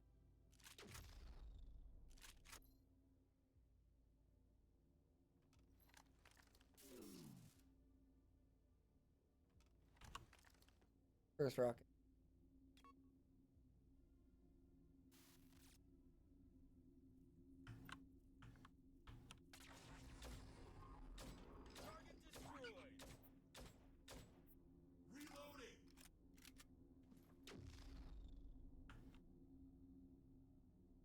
Feels weird.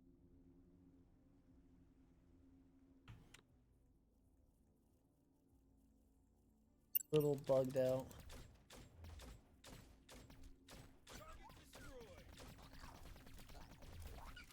Oh damn it! I get in a habit of have that out. Don't really.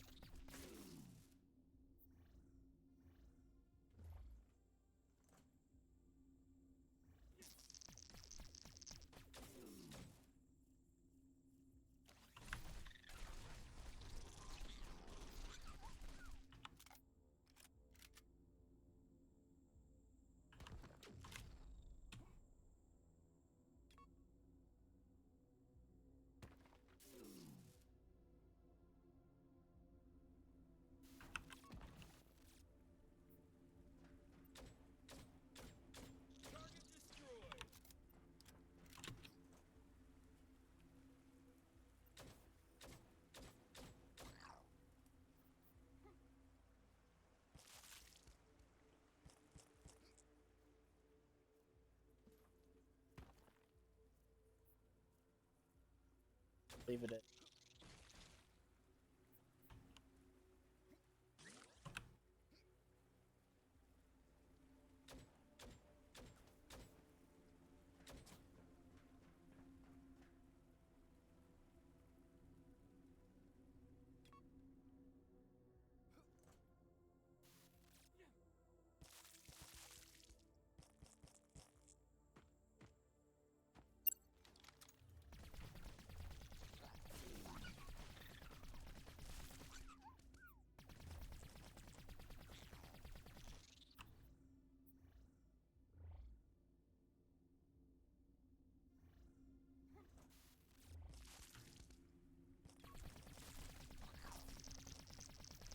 Yeah, okay, so the drone can shoot things off screen so hard. Drop it. Or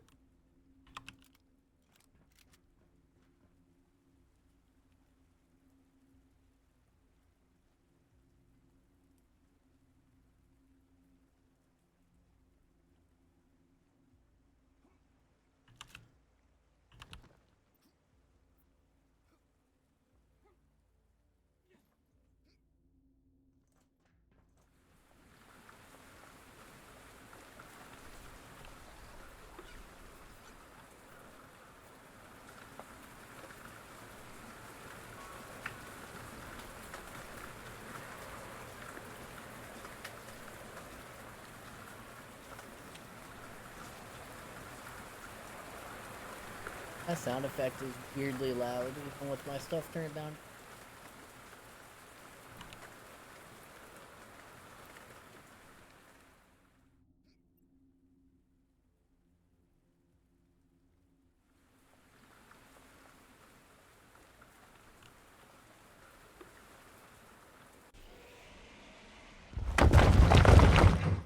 Oh.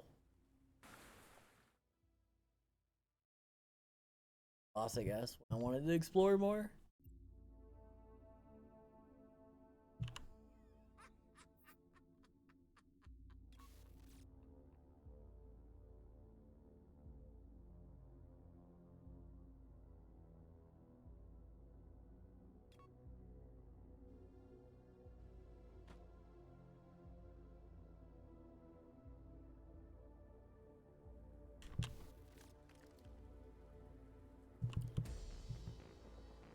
Big boss time. The real boss.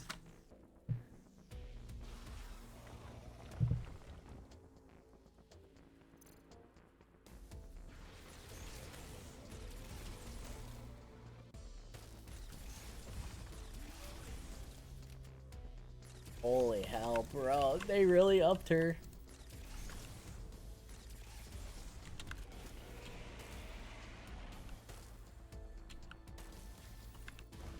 No, I don't have my free shield. Oh man, I really would have liked that. Right.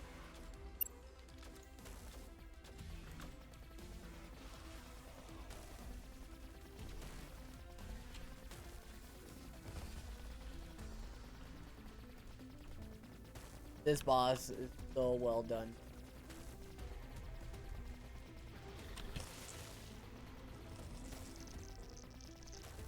Oh no.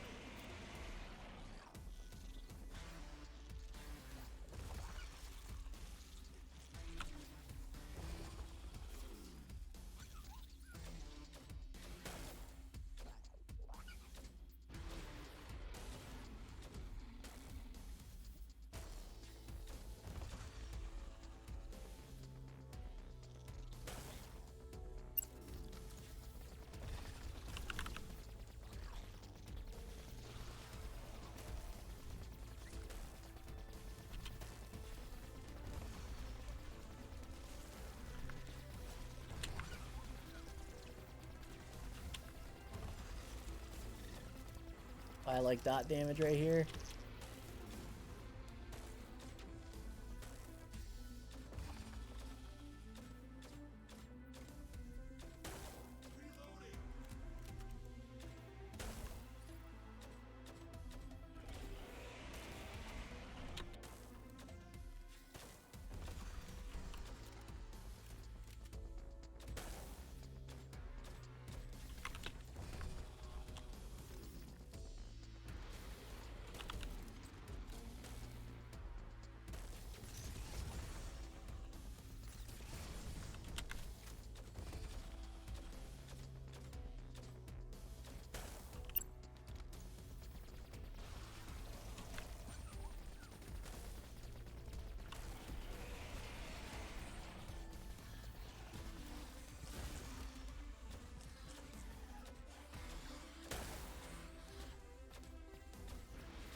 This is so good.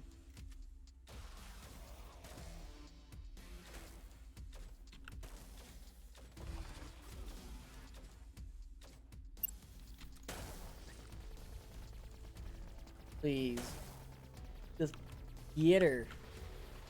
Man, this turret is like putting in so much.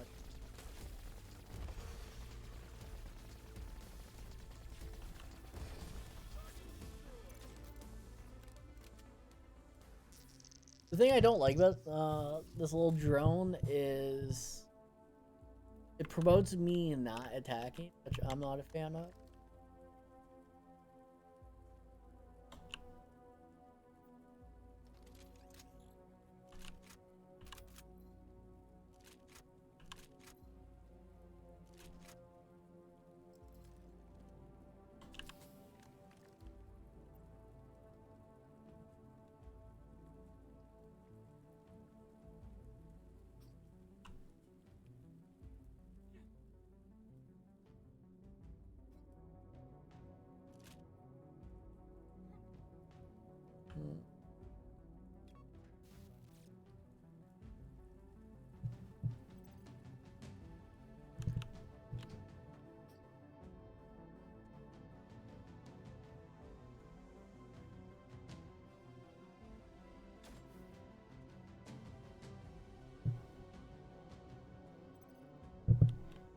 Guessing something.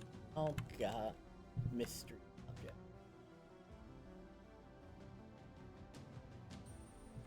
All right, mission complete.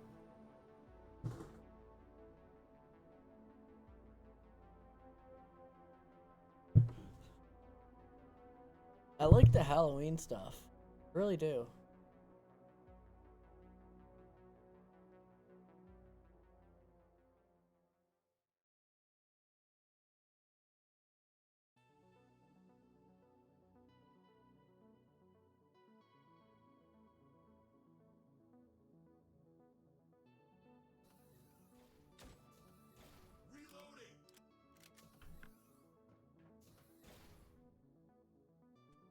I like Hawthorne.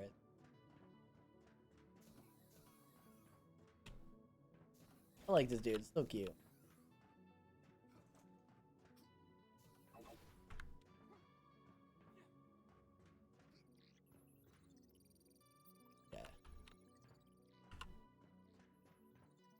Yeah. Balding skeleton there. I don't know. I like the little Halloween theme stuff. It's cute.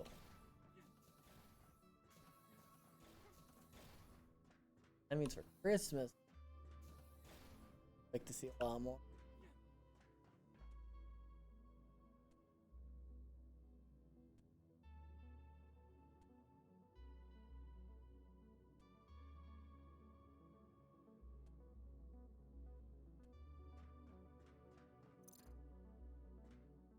Loading skeleton.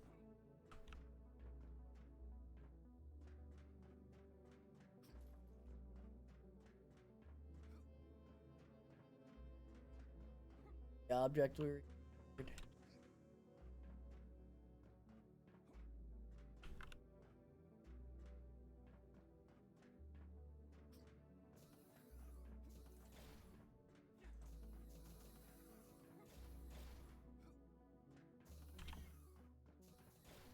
Can I?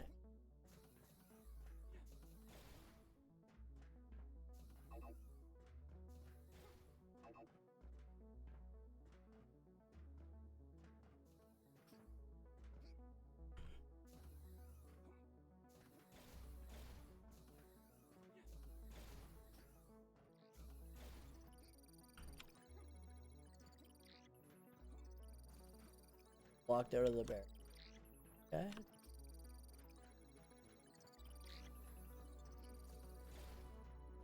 Oh.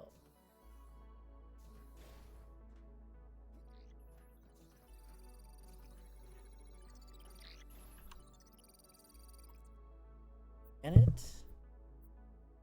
Laterian. Well, return station. I think if I can get some time tomorrow, I'll continue this tomorrow. I just want to go through all the plans. Ain't gonna rush, but I think this is a good stopping point for me today. I haven't eaten yet today, but I like the Halloween theme. Ads, really? Ads? Guys are always ads. Always ads. Yeah. Alright, but I think I'm gonna call it. I'm gonna try and port this over YouTube. Life's just been crazy. I can't like say for sure if I'm gonna tomorrow or not. Barely at my peak.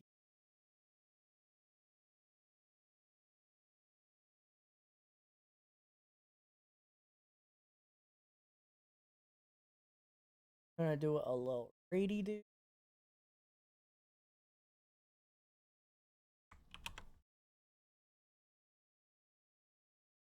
Hang out for the rest of the night. Alright, well, yeah. Go over, say hi to our McFluffin. You guys when I sure to be on my Discord, follow my Twitter.